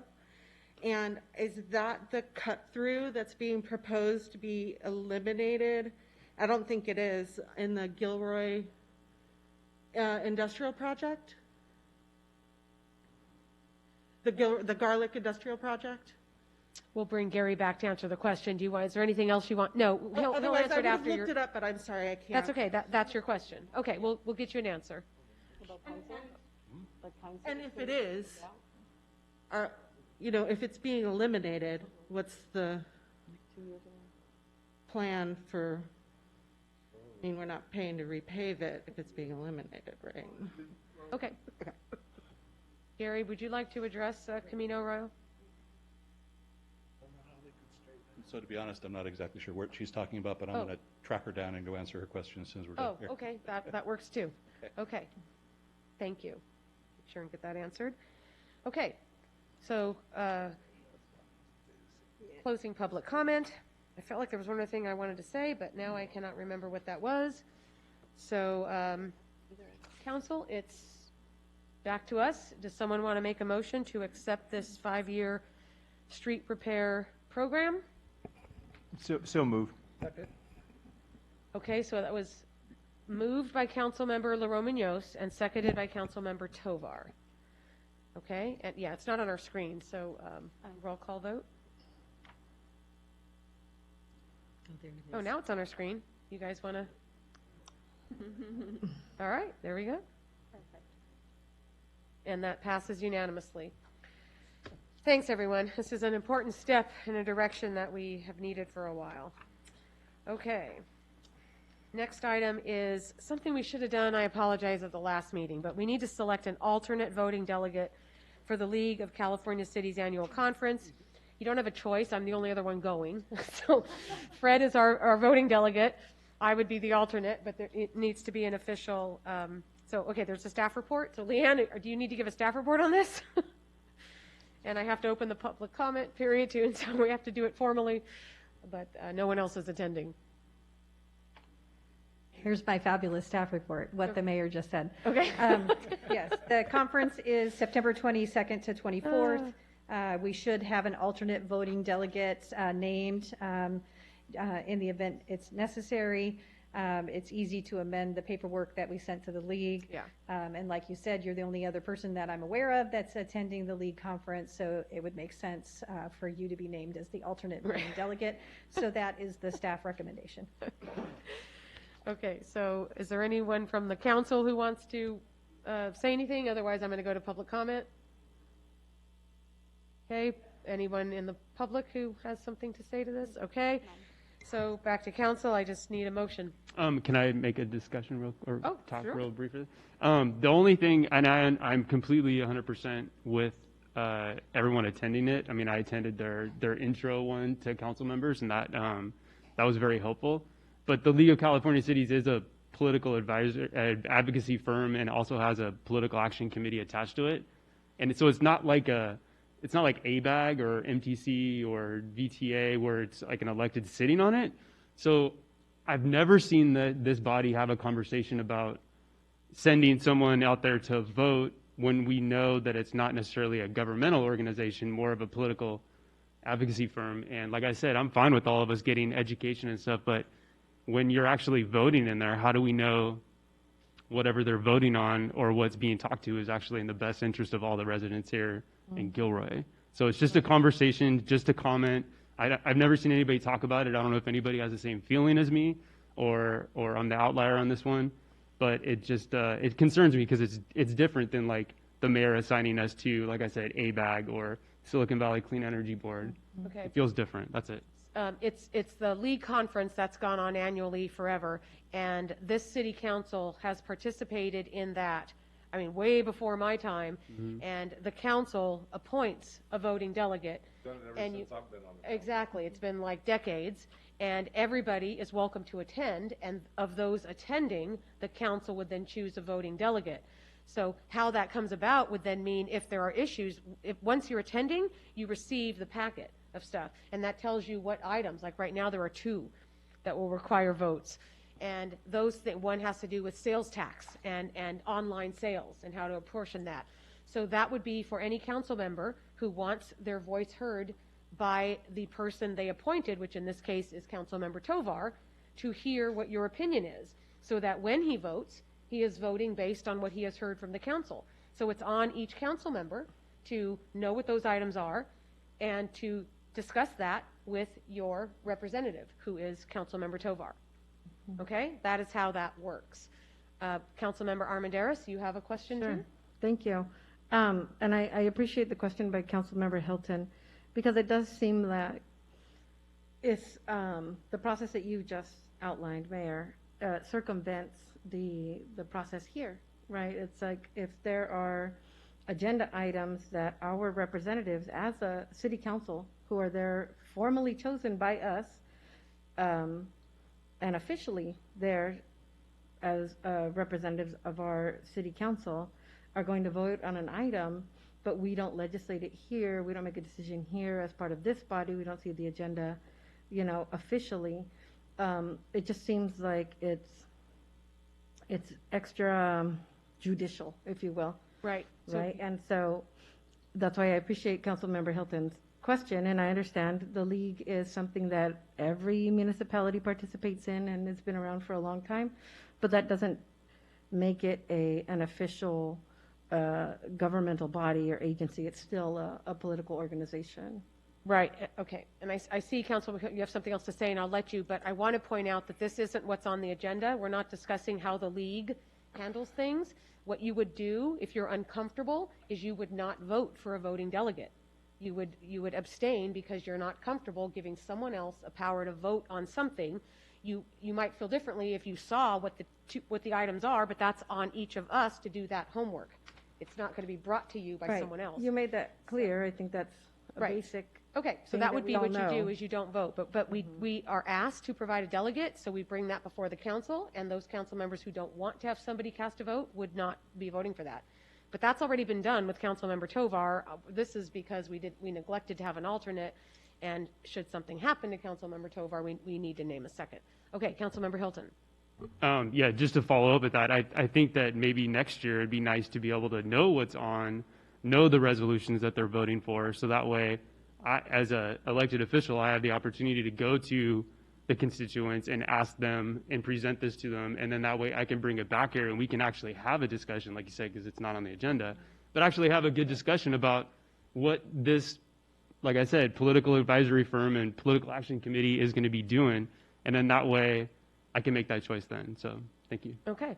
Leanne, I don't know if you want to say anything about how council members can access what the league conference materials are, because this has been in the planning for about 3 months, and yes, we have new council members. And how the public can also access that information. Yeah. It's all online. Everything's on a website. Most people don't take the time. Yeah, so I was just right when this came up, I quickly pulled up the items that are scheduled for the 2021 annual conference resolutions discussion. And so these can be obtained. It takes you to a kind of an off website, but it's the 2021 annual conference resolutions packet for League of California Cities. And then within the packet, it looks like this. And it's a packet of materials with the draft resolutions contained within the procedures that are followed at the league conference relative to those. And then it lists out the policy committees of the league and what are the issues that are being heard in this resolutions discussion. One is securing railroad property maintenance, online sales tax equity, as the mayor just mentioned. Those are really the only two topics for discussion at this particular conference. I don't know what I was trying to find too is what date this got uploaded to the site. I was just trying to find a date. But the letters of support from other cities are included in the packet, along with the resolutions that will be under consideration at the conference. And at times at the conference, these resolutions do undergo slight modifications based on the deliberations of the delegates from each of the cities that attend the conference. So I can send this link out to all council members so you can easily acquire it. Otherwise, just search 2021 League of California Cities Annual Conference Resolutions Packet, and it comes right up. Thank you, Leanne. I think Jimmy's going to add something to this, too. Yes, thank you, Madam Mayor. I've seen this done different ways in different cities, and in some cities, the entire legislative agenda is brought to the council. They discuss, they deliberate, they provide direction as to vote. That has not been the traditional method in Gilroy. Doesn't mean it couldn't change, but certainly understand that the delegation of the voting of the delegate is dependent on each organization on how they want that power to be, ascertained at the conference. So, again, just because it's been done that way, for a long time, doesn't mean you have to do it that way. Council could provide direction to staff in the next cycle to bring them to the legislative agenda and for council deliberation. Thank you, Jimmy. So let's start with, at the next cycle, making maybe when the invitation comes out to council members about, the conference, which comes from the city clerk, we get that. I mean, in all honesty, I've always ignored it. And I did this time too. And Leanne told me, aren't you going to go? Fred's going. And I said, gosh, my first year as mayor, I guess I better go. So that's how that came about with me going. And there are only two things, and I don't think anyone's going to find anything, but that's for you guys to decide. You can go there and look for yourselves and tell Fred, because he is the primary voting person. But in the future, let's make a more concerted effort to call council members' attention to that conference so they know they can either go or they know they need to go to the resolutions packet and be prepared for who is going to be that voting delegate. I have a last Okay. question, Mayor. Another question? Okay. So, do you pay for the expenses out of your pocket, or is it city-sponsored? Right, it's city-sponsored. It's city-sponsored, okay. Yeah, that is a flag for me again, just because if our community is paying for it, then they should, I think, have a right to chime in on it through this process. So maybe in years, next year, we can look at the process, or Jimmy could bring something back to us and look at that process again. He's already said he's going to do that. Thank you. Thank you. Okay. All right, so there was no public comment, right? So this was just to vote for an alternate. This discussion really should have happened at the other voting thing, but it's happening here, so okay. Is there a motion to approve an alternate or not? Oh. Okay, so the mover, I already lost it. Mover was Marks, and second was Councilmember Bracco. Okay, and it says one's abstained. What happened? Did I do something? No. Hilton's abstaining. Okay, great. So it passes 6 with 1 abstention. Okay. Next item. And for the record, I assume the motion was to appoint Mayor Blankley as the alternate, Right. It should have been said out loud. Okay. No problem. Okay. Thank you. Yeah. There's so much more that could be said on that subject, because it is something that everybody should weigh in on, but that applies to so many other things too, that sometimes individual council members go out on things that are like Senate bills and Assembly bills and things like that too. So we all have to be educated. If it's on the public dime, the public should chime in. Yeah. Yep. $200. Okay. Karen, you are giving the next item, which is presentation on information on REACH codes pertaining to building codes adopted by the City of Gilroy. Yes, good evening, Mayor and Council members. I'm Karen Garner, Community Development Director. So this item is an introductory discussion about REACH codes. And with me this evening, I have Don Bray with Silicon Valley Clean Energy.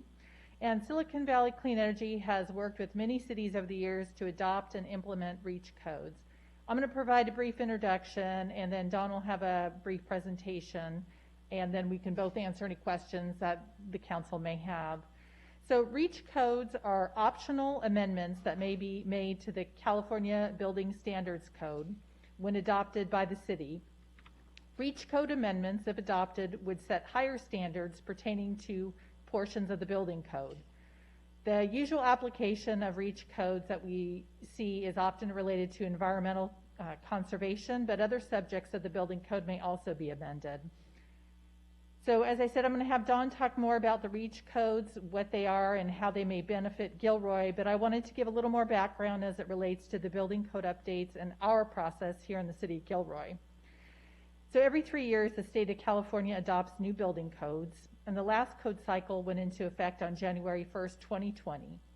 In 2019, prior to the adoption of the 2020 codes, Council considered REACH codes related to full electrification of buildings, as well as requirements for electrical vehicle charging infrastructure. The REACH codes were not recommended for adoption with the 2020 building code cycle, however. So the next code cycle will take effect on January 1st, 2023, and typically it takes about 9 to 12 months of preparation before the new code goes into effect.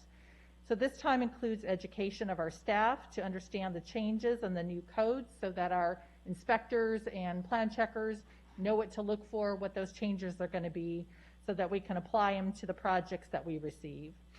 And this time also includes outreach to our development community so they're aware. And then staff also reviews and does propose local amendments. We do have some of those that we usually bring forward and that are specific to Gilroy's needs. So the new building codes must be adopted by ordinance by the City Council prior to going into effect. So typically you'll see that November, December, and the year before or the time before it takes effect. So should the council wish to direct staff to evaluate and consider the addition of REACH codes, we would recommend that these be considered as part of the next building code update and adopted along with other local amendments, given the time frame that we're in. So now I'm going to turn it over to Don, and he's going to have a presentation, and then after the presentation, both he and I will be available for any questions that you may have. Thank you, Karen.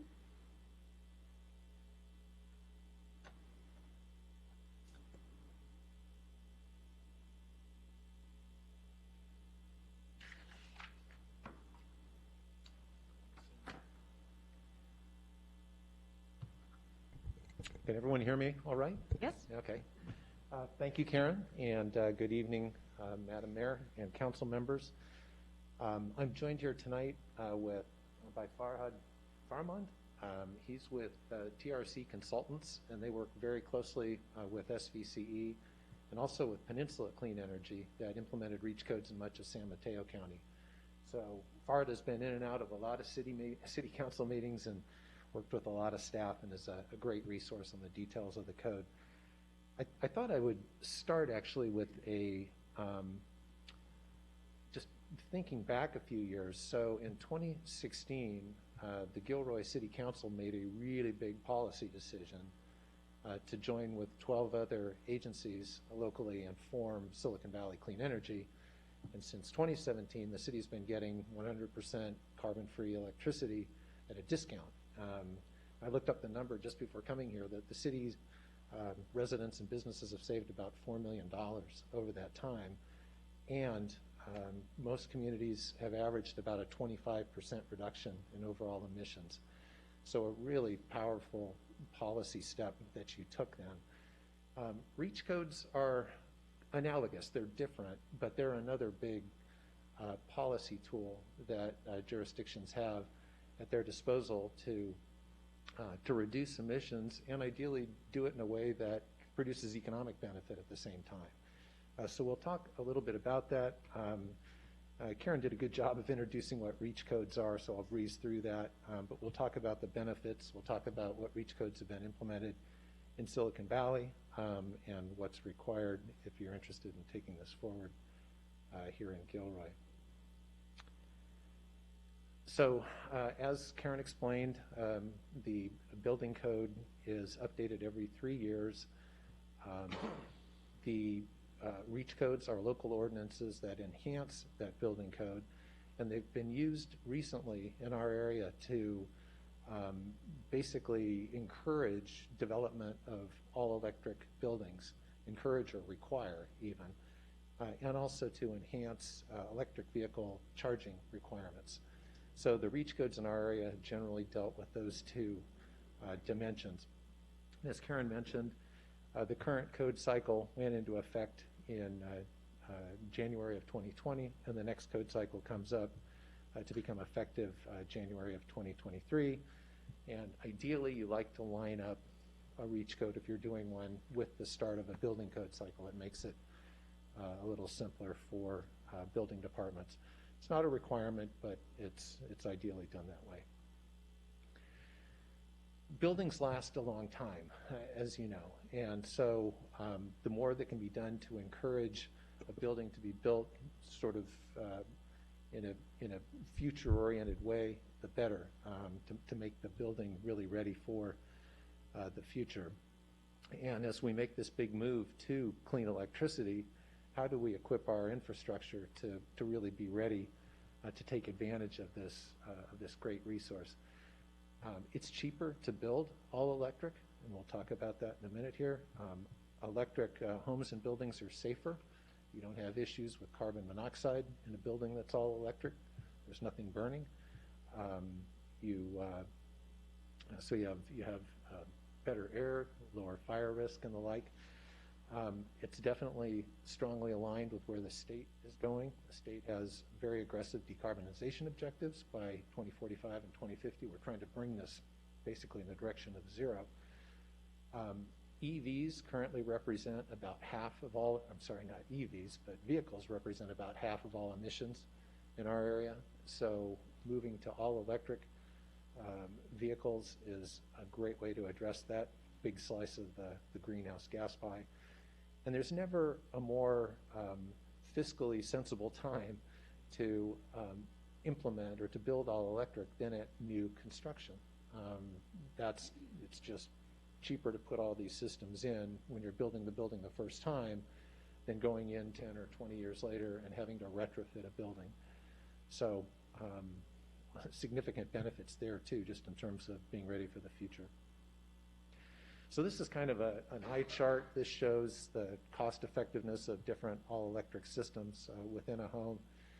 But I'll draw your attention to the bottom down there where it shows the overall cost effectiveness of thermal systems or all-electric systems versus mixed fuel systems, about a $200 net life cycle cost savings per year for all-electric homes, and about a 3 metric ton emissions savings per year.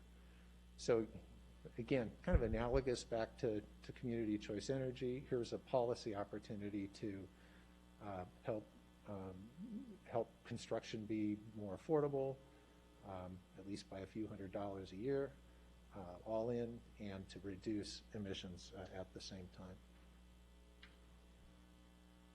So locally, 11 of Silicon Valley Clean Energy's 13 member agencies have deployed REACH codes over the last couple years.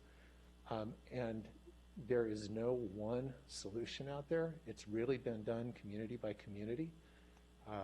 There were, if you look at 48 cities across California, this is how they broke out. 34 required all-electric space and water heating. 5 went as far as to actually make all-electric a requirement for all systems, including cooking and electric fireplaces and so forth. 9 went with electric preferred, which means you can still use natural gas for heating, but you have to build a more efficient building around that system. So a wide range of options, and these are all good options. So there's really an opportunity here to look for the code that really best fits your community. We won't be walking in saying this is what you have to do. This is the range of things that you can consider.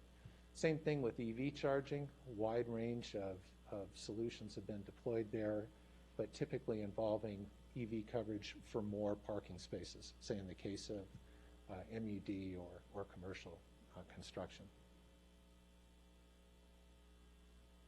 So in terms of the timeline, work is happening right now on what model codes could look like.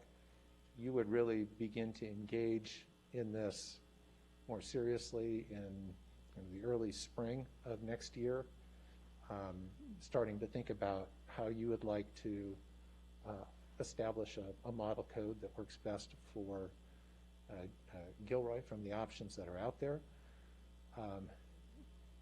Typically there's public input through that process, and then when the actual ordinance is put together, it comes to council in a late summer, early fall timeframe. Basically, it would be about a year from now. And then it has to go to the Energy Commission for approval. All REACH codes must pass, this is important, a cost effectiveness test. You can't deploy a REACH code that's an economic loser. That won't pass the cost effectiveness test. It has to be a better deal. So important protection there. And then the code would be implemented at the start of 2023. There's a lot of support provided by SVCE through this process. This last go around, we issued a $10,000 stipend to communities that brought a REACH code to the council. Didn't even have to approve it, just had to bring it up for a vote. But that recognizes the staff work that's involved.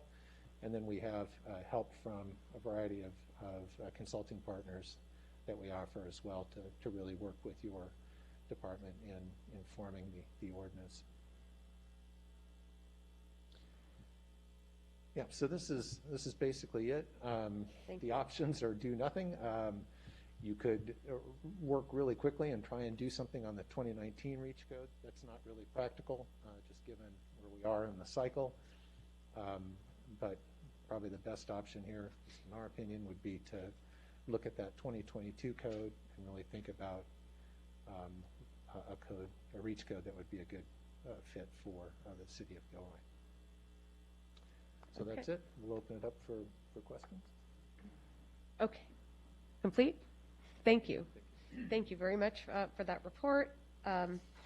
Council, we are, well, if there's anyone who has a particular question I'd rather just have it be of staff unless someone has a particular question of South Valley Clean Energy, because I think it's really staff that we want to ask. What's before us is just receiving a report, but we do need to give some level of direction to staff, and I think what staff is looking for, and staff can say this on their own if they'd like, Jimmy or Karen, is for each of us to express what it is about REACH codes that that concern us, or what it is that we would like staff to consider as they do the work that they're required to do anyway, right? Because there's some amount of work that they're going to have to do anyway. It doesn't necessarily have to be a REACH, but it has to be what the state law is, and then some of the REACH stuff ends up being state law anyway. So what we're here to do is give some direction so that we can express what our issues are, if any, so that staff can consider that as they're doing all this. Okay, so that's how I'm going to preface it and see who on the council would like to address the subject. And you can use the speaker thing if anybody has anything to say. Yeah, would it both? Okay, so Councilmember Marks is first. I don't know if this is so much a question for staff. It might be for Clean Energy to answer. But I guess my big concern is as we convert over to 100% electrical, I know right now we're paying more money if we use electricity between 4 o'clock and 9 o'clock. And not everyone is 100% using electrical. Now, I understand it's important to reduce greenhouse emissions, but, and it's a big but, are we going to be penalized more for using what we normally would use in electricity? Because I don't think that's fair. And I also worry about, and I wish we had, I mean, I don't have a gas stove, but I know a lot of people that do like it and they do use it. And it bothers me that government steps in more and more into people's lives to say you can't do this, you can't do that. I wish we had input from the public on this, on how they feel. Those are my two concerns. Okay, that's exactly what we're looking for, I think, is to hear that now, right, Karen? Yes, yes. Okay, great. So, Councilmember Hilton. Thank you, Mayor Blinkley. So I think this timeline, I do agree with what the timeline that SVCE said. It goes in line with what staff is already doing. And it sounds like the technical expertise from Silicon Valley Clean Energy is something that staff can leverage. I know we're always looking for that. And obviously now, since 11 cities have done it around us, they have best practices. They understand the process on getting that in there.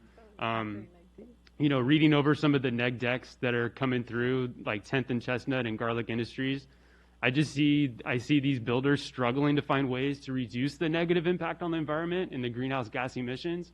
And, you know, it doesn't mean that they don't know that they can build all electric. Obviously, they probably could. But I think that a lot of times just buying your carbon offsets doesn't really help the city of Gilroy.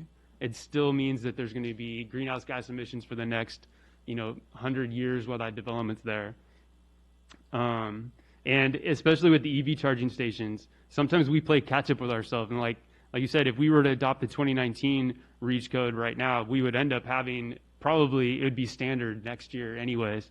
But we constantly see these older developments like Target and the outlets just put in more EV charging stations.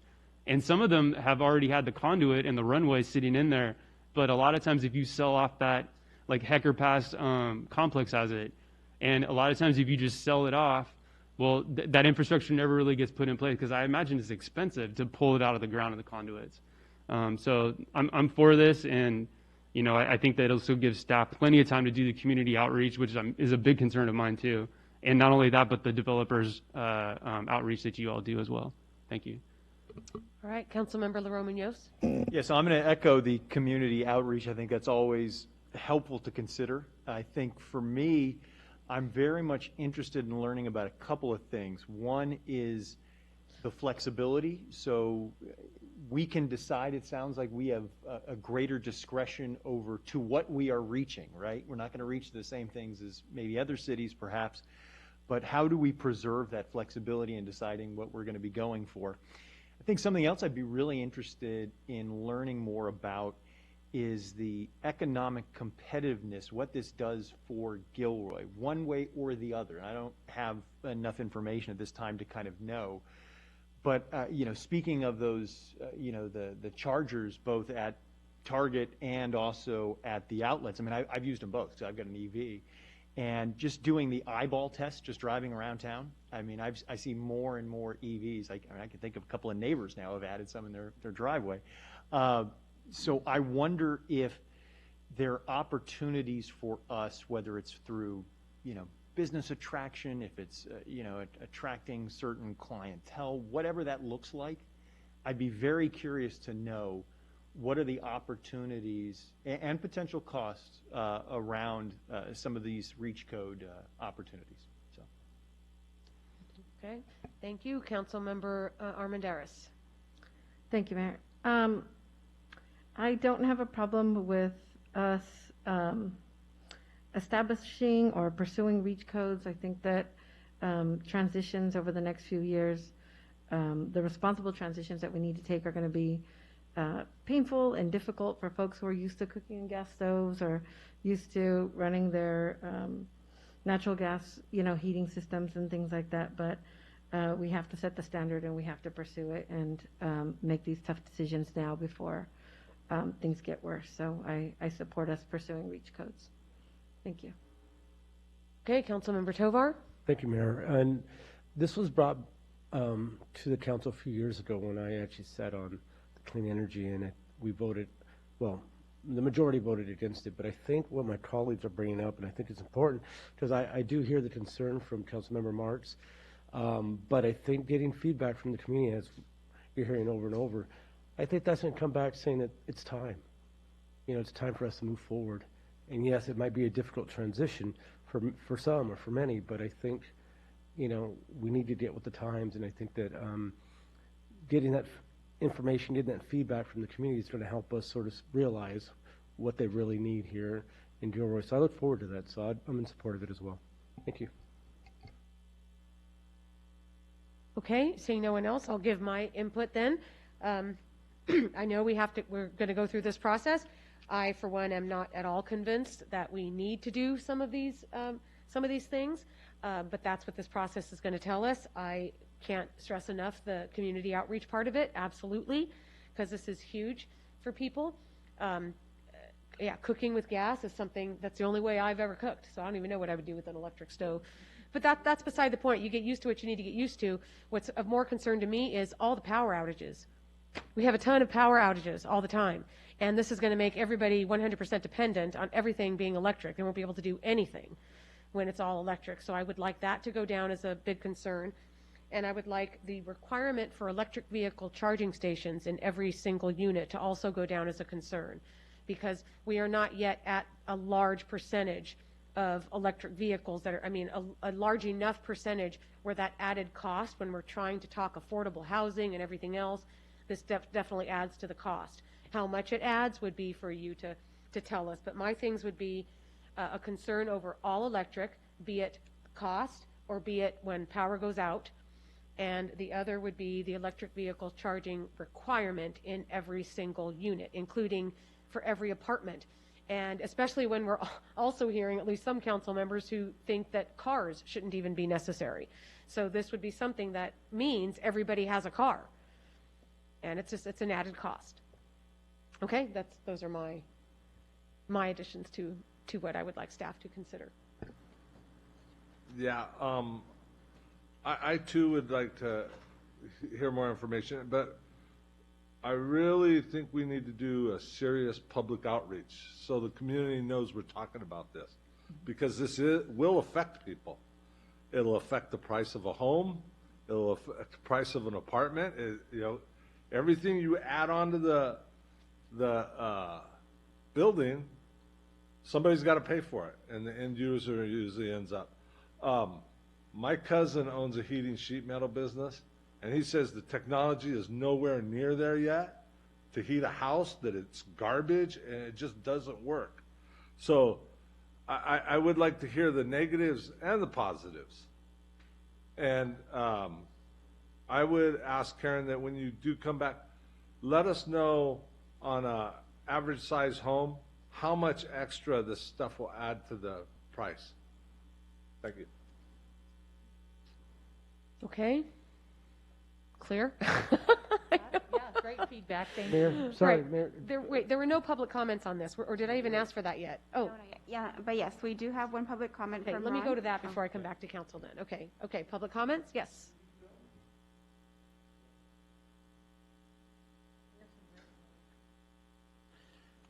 Ron Kirkish, resident Gilroy. This is a terrible idea. We have black and brownouts already. We have, this last weekend, we had the fire department at Moss Landing had to shut down the Moss Landing plant. It's no longer, it's only doing battery now. It's only doing solar and wind now because it caught on fire their lithium batteries. And they're known for doing this.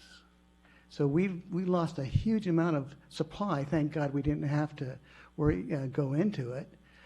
If during the winter, if we're not making energy, where are we going to get it to heat up our homes? If during the summer, if it's too hot and we don't have because batteries are burning up. Even this last few weeks ago, Governor Newsom asked his person to get permission from the feds so that we could get natural gas generators, 4 of them in Monterey, not in Monterey, in Fresno, in Sacramento, where it's really, really hot, because they can't make enough energy using solar or wind. Let's get real. Thanks. All right, thank you. Any other public comments?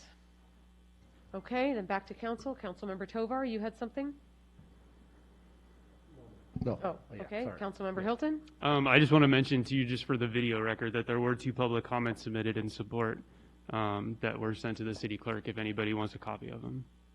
Thank you. Okay.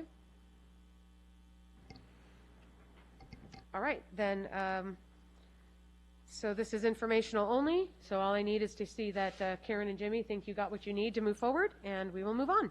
All right, thank you, everybody. Okay, item B, House Keys Quarterly Report, also Karen.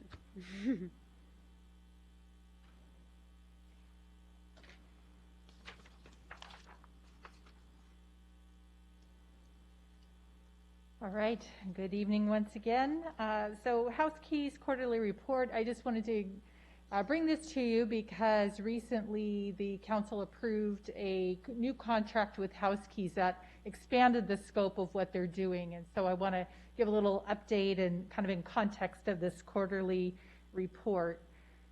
So that expanded contract happened back in April, and since that time, House Keys has been adding new staff because not only did we have an expanded contract with them, they've been, more and more cities have been using them for exactly the same type of stuff we're using them for. So they've been really busy adding staff, and of course we've had staffing changes, but Bryce and I have been filling in at the moment, and we have started some regular meetings with House Keys staff. In fact, we have a series of, I think it's 7 meetings set up to get them on board and get them up to speed, in particular with our rental for the city, because they have done the purchase, the home ownership program for quite a while now, but the rental program is new to them, and that's huge. We've got a lot of affordable rentals here in the city, so it's going to take some time for us to get them up to speed on all of that. So that is what we're working on right now. And so the contract that we have with House Keys, again, it's both for the rental and the ownership properties, and we also have what we call loan properties where we did an assistance with a down payment program and things like that. So that's part of what House Keys is helping us with. And part of the contract requires not only these quarterly reports, but some more comprehensive annual reports. And that report is going to get modified as we go along. So like I said, we're just getting up to speed on the rentals, so you didn't really see anything in this quarterly report on that. But that report's going to start looking different. So the next one you see, we're going to have more information on that related to the below market rate rental properties. It includes just general program activity, but we're also going to have make sure we have an accurate inventory of our rental units and make sure they're in compliance with affordability agreements. So every time we get a new project, we sign a new affordability agreement, and that outlines how many units have to be available at what level, and so that'll be included in there. So we all and the public have a very good understanding of what's out there and what's available, and that actually helps us. So when we in community development do our annual update to the general plan and the housing element, those are some of the key pieces of information we need to report to the state. House Keys will also be looking at both owner and renter compliance, as well as compliance from the property owners of the rental properties. So they will go in and look at that agreement, make sure that the property management company that's handling it is making sure people are qualified, that they continue to be qualified. So I was just looking at one today, a newer one, and so it's annual that they're supposed to be updating and making sure that people still comply. And if for some reason, their income has gone up beyond, if it's a low or very low income and their income has gone up, they're supposed to give them, I think it's quite a bit of time. I want to say it was like 12 or 18 months notice that they will have to, leave the unit because their income now exceeds what the qualifications are. So House Keys will be tracking all of that, getting to know the property management companies, developing good relationships with them, and reporting that information back to us to make sure that we're in compliance, and most importantly, that the units that we have in the city that are set aside for affordability are indeed going for those people that need it. One of the things that we also have talked to them about, which I've heard from this council that's important, is making sure, especially with the rental units, that our Gilroy citizens are first in line to be able to qualify and get those units. So we'll be talking to House Keys about how do we make sure that happens, and making sure we market and outreach to our residents and get those applications in for those people that do qualify for these units. So other activities that House Keys will be doing are interest lists. So again, reaching out to Gilroy residents even before units are available to see who's interested, who qualifies, so that when they come online, they're ready to go. And that'll be available in English and Spanish. Again, establishing relationships with property managers, standardizing the rental program processes. So if our residents, or whether they try and get a unit at one apartment complex versus the other, it's going to look like the same process either way. Also helping us by updating web content, so when our residents go to look at information, it's updated and available, and they can do things like online applications, make it as simple as possible. They'll do, of course, a continued administrative of our ownership units, and then they also will help us make recommendations for our housing trust fund. We'll be coming to council with that information later this year, but those funds were set aside for housing affordability, and we want to make sure that that is sustainable and again is really going towards what the intended purpose was. So next steps, we're going to continue our onboarding. As I said, we just started a series of about 7 meetings kind of every couple of weeks to get up to speed on everything with House Keys and ourselves, and then you will start seeing these modified quarterly reports that reflect the rental program coming up. And with that, I can answer any questions. Thank you. Karen, you've got 3 already lined up. Councilmember Tovar. Thank you. Thank you, Karen. Thank you for this report, and a job well done, obviously. You brought up something that was very important, at least to me, I'm sure everybody else, but in regards to sort of the preference of our community. And over the years, with different projects that have been built here in Gilroy, there's been a lot of talks of that most of the people in there are from different cities and not from Gilroy. So I honestly don't know how truthful that is, but I mean, it is a concern, obviously. And I don't know what we can do in regards to making sure that our residents have priority or a preference or, unless they don't qualify, they're first in line type of approach, because I hate seeing residents of Gilroy having to move out because they can't afford to live here anymore. And I think we need to do something to make sure that whatever project is coming, that our residents should be first and foremost. And, I don't know if we can do anything like that legally, but I think that's the approach that we should have, because again, I don't ever want to hear that, most of these people are from Oakland or from different cities. I want to make sure residents are taken care of first and foremost. So, thank you. All right, Councilmember Marks. Thank you, Karen, for your report. I just have one clarification to make sure I understood correctly. So House Keys just works with the rent money. When they place someone in an apartment, they don't deal at all with the conditions of the apartment, poor management.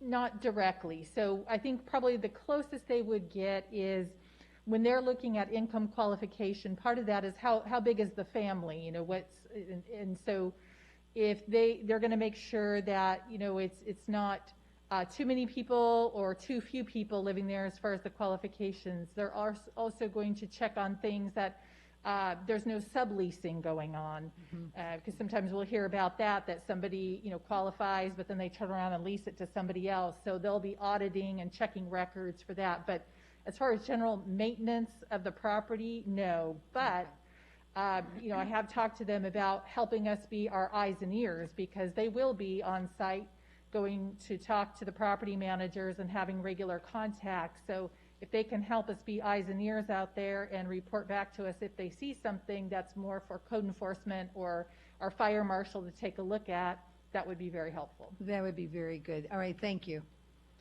All right, Councilmember Hilton. Thank you for the report, and just what you said right there, eyes and ears.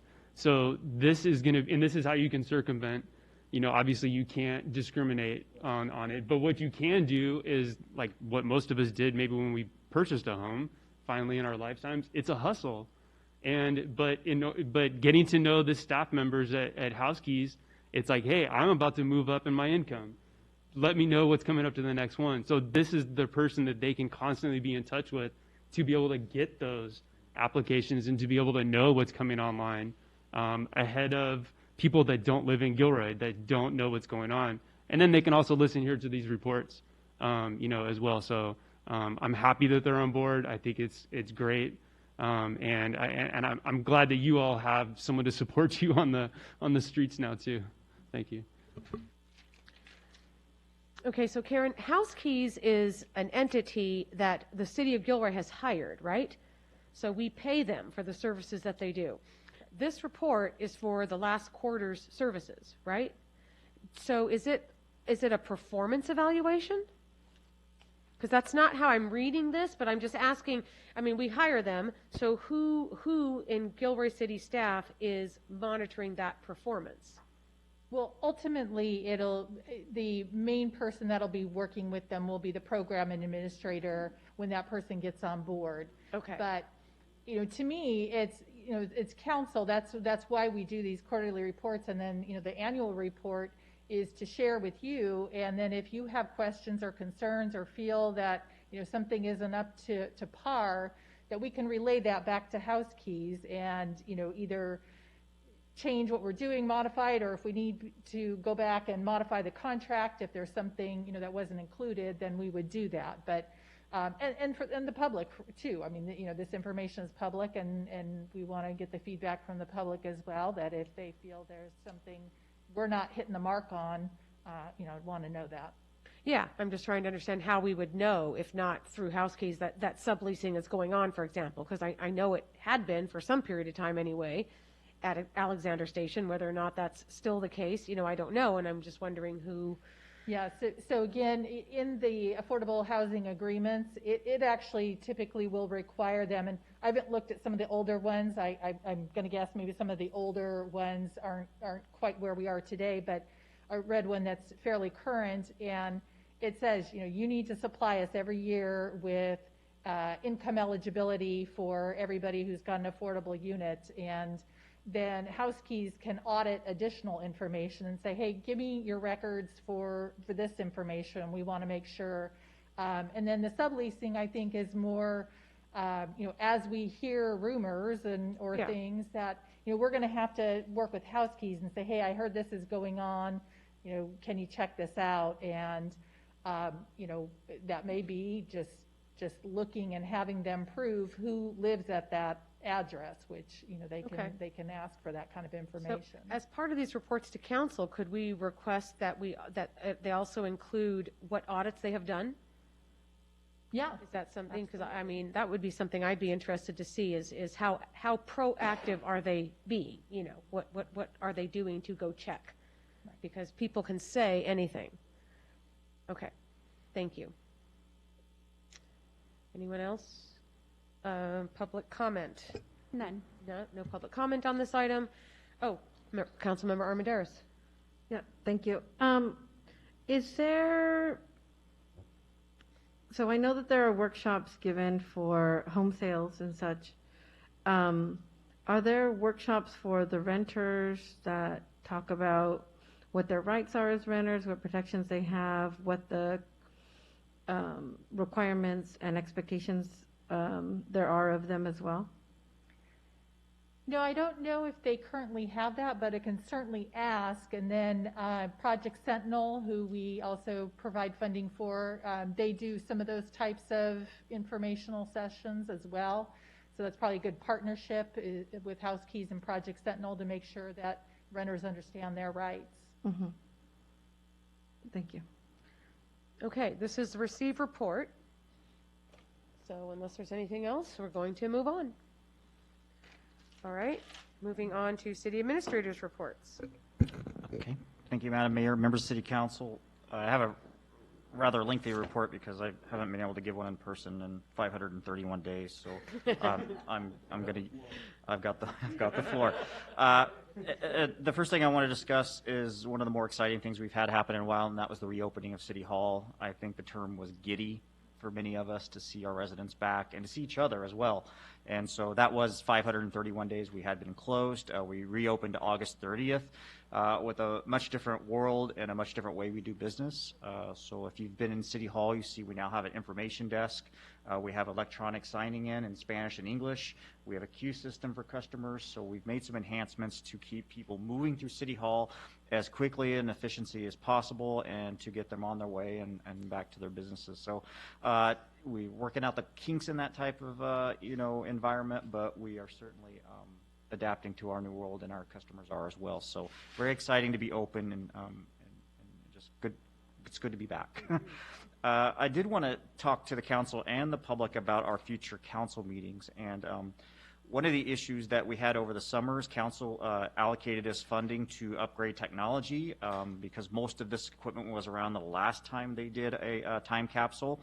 And so in order to move forward with how we should be doing meetings, we have the equipment on order, and the global chip shortage is not only hurting major businesses, it's hurting us as well. So I don't want to make any promises on dates, but we anticipate over the next couple of months some of that equipment will come in, and you'll see some changes on how we do things.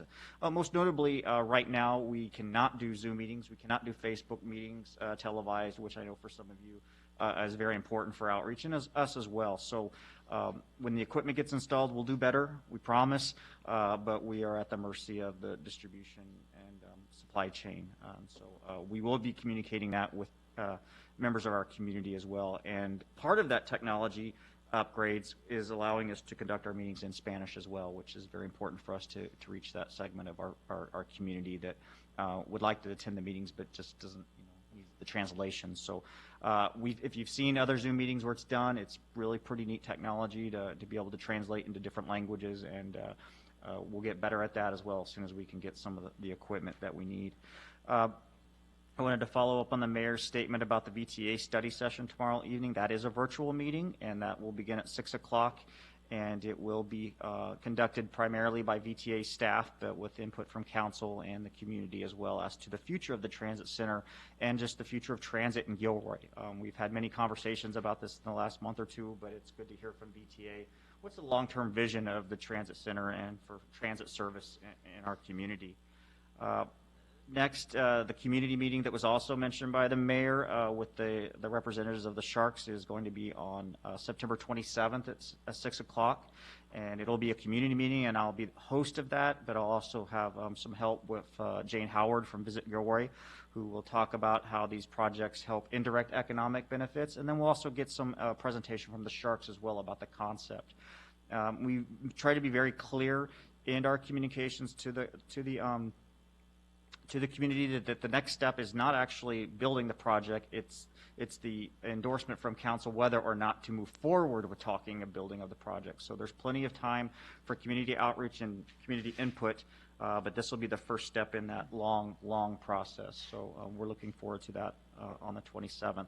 The last piece, I'd ask Chief Wyatt to give you a quick COVID-19 update. If you have any questions, please feel free to ask him about what's going on in our community and what he's seeing out there as our first responders, deal with this on the front line. So, okay. Thank you, Chief.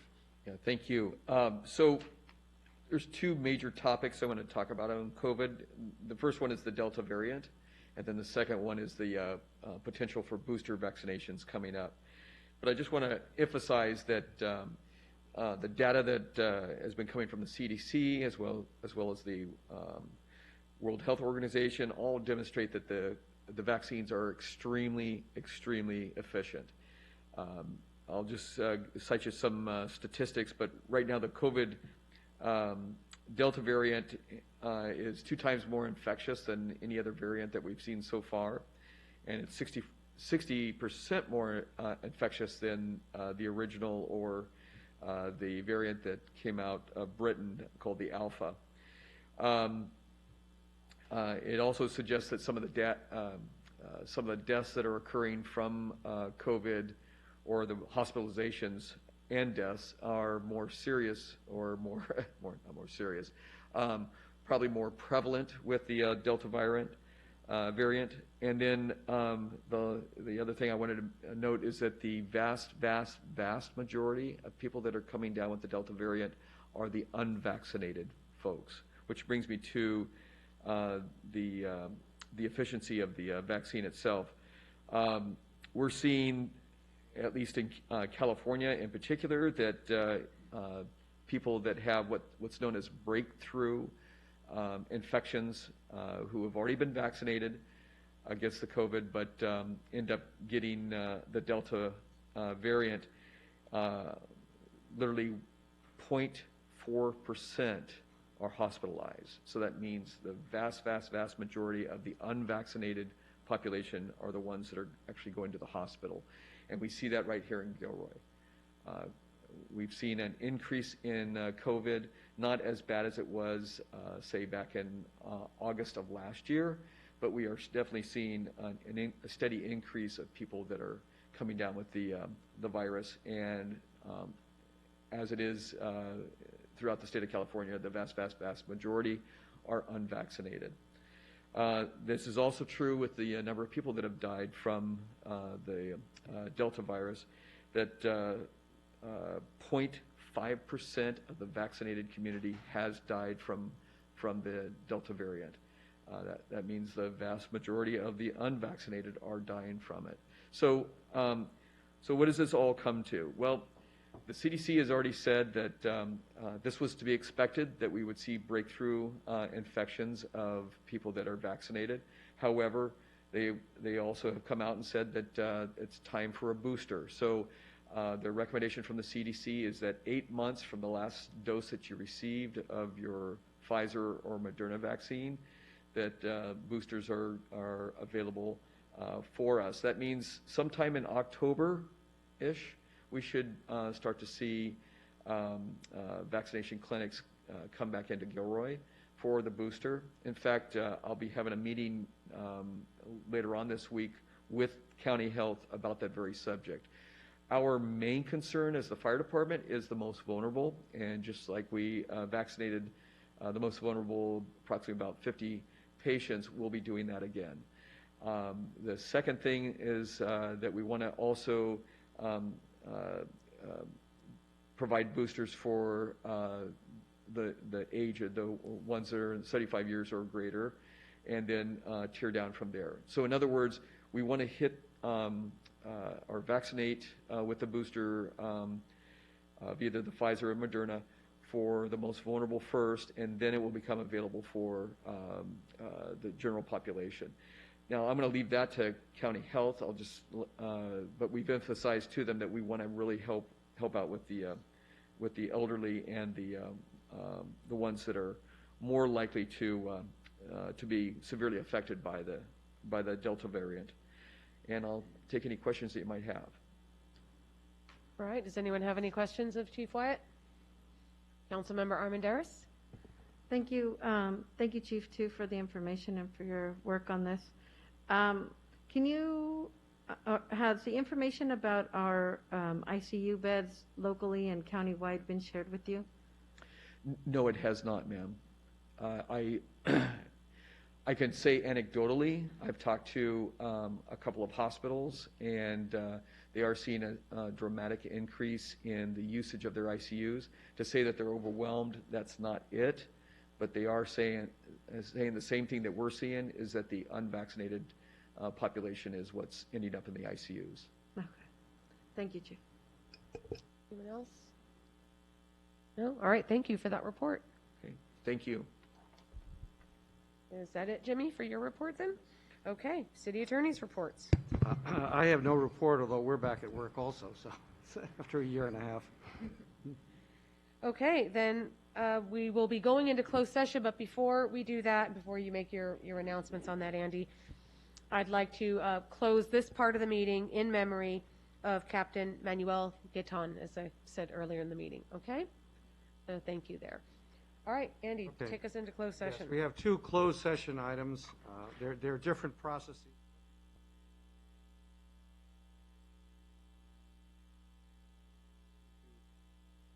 Government Code Section 54956.8 and Gilroy Code, City Code Section 17A8A2. Properties are the 10th Street Bridge, APN 18, excuse me,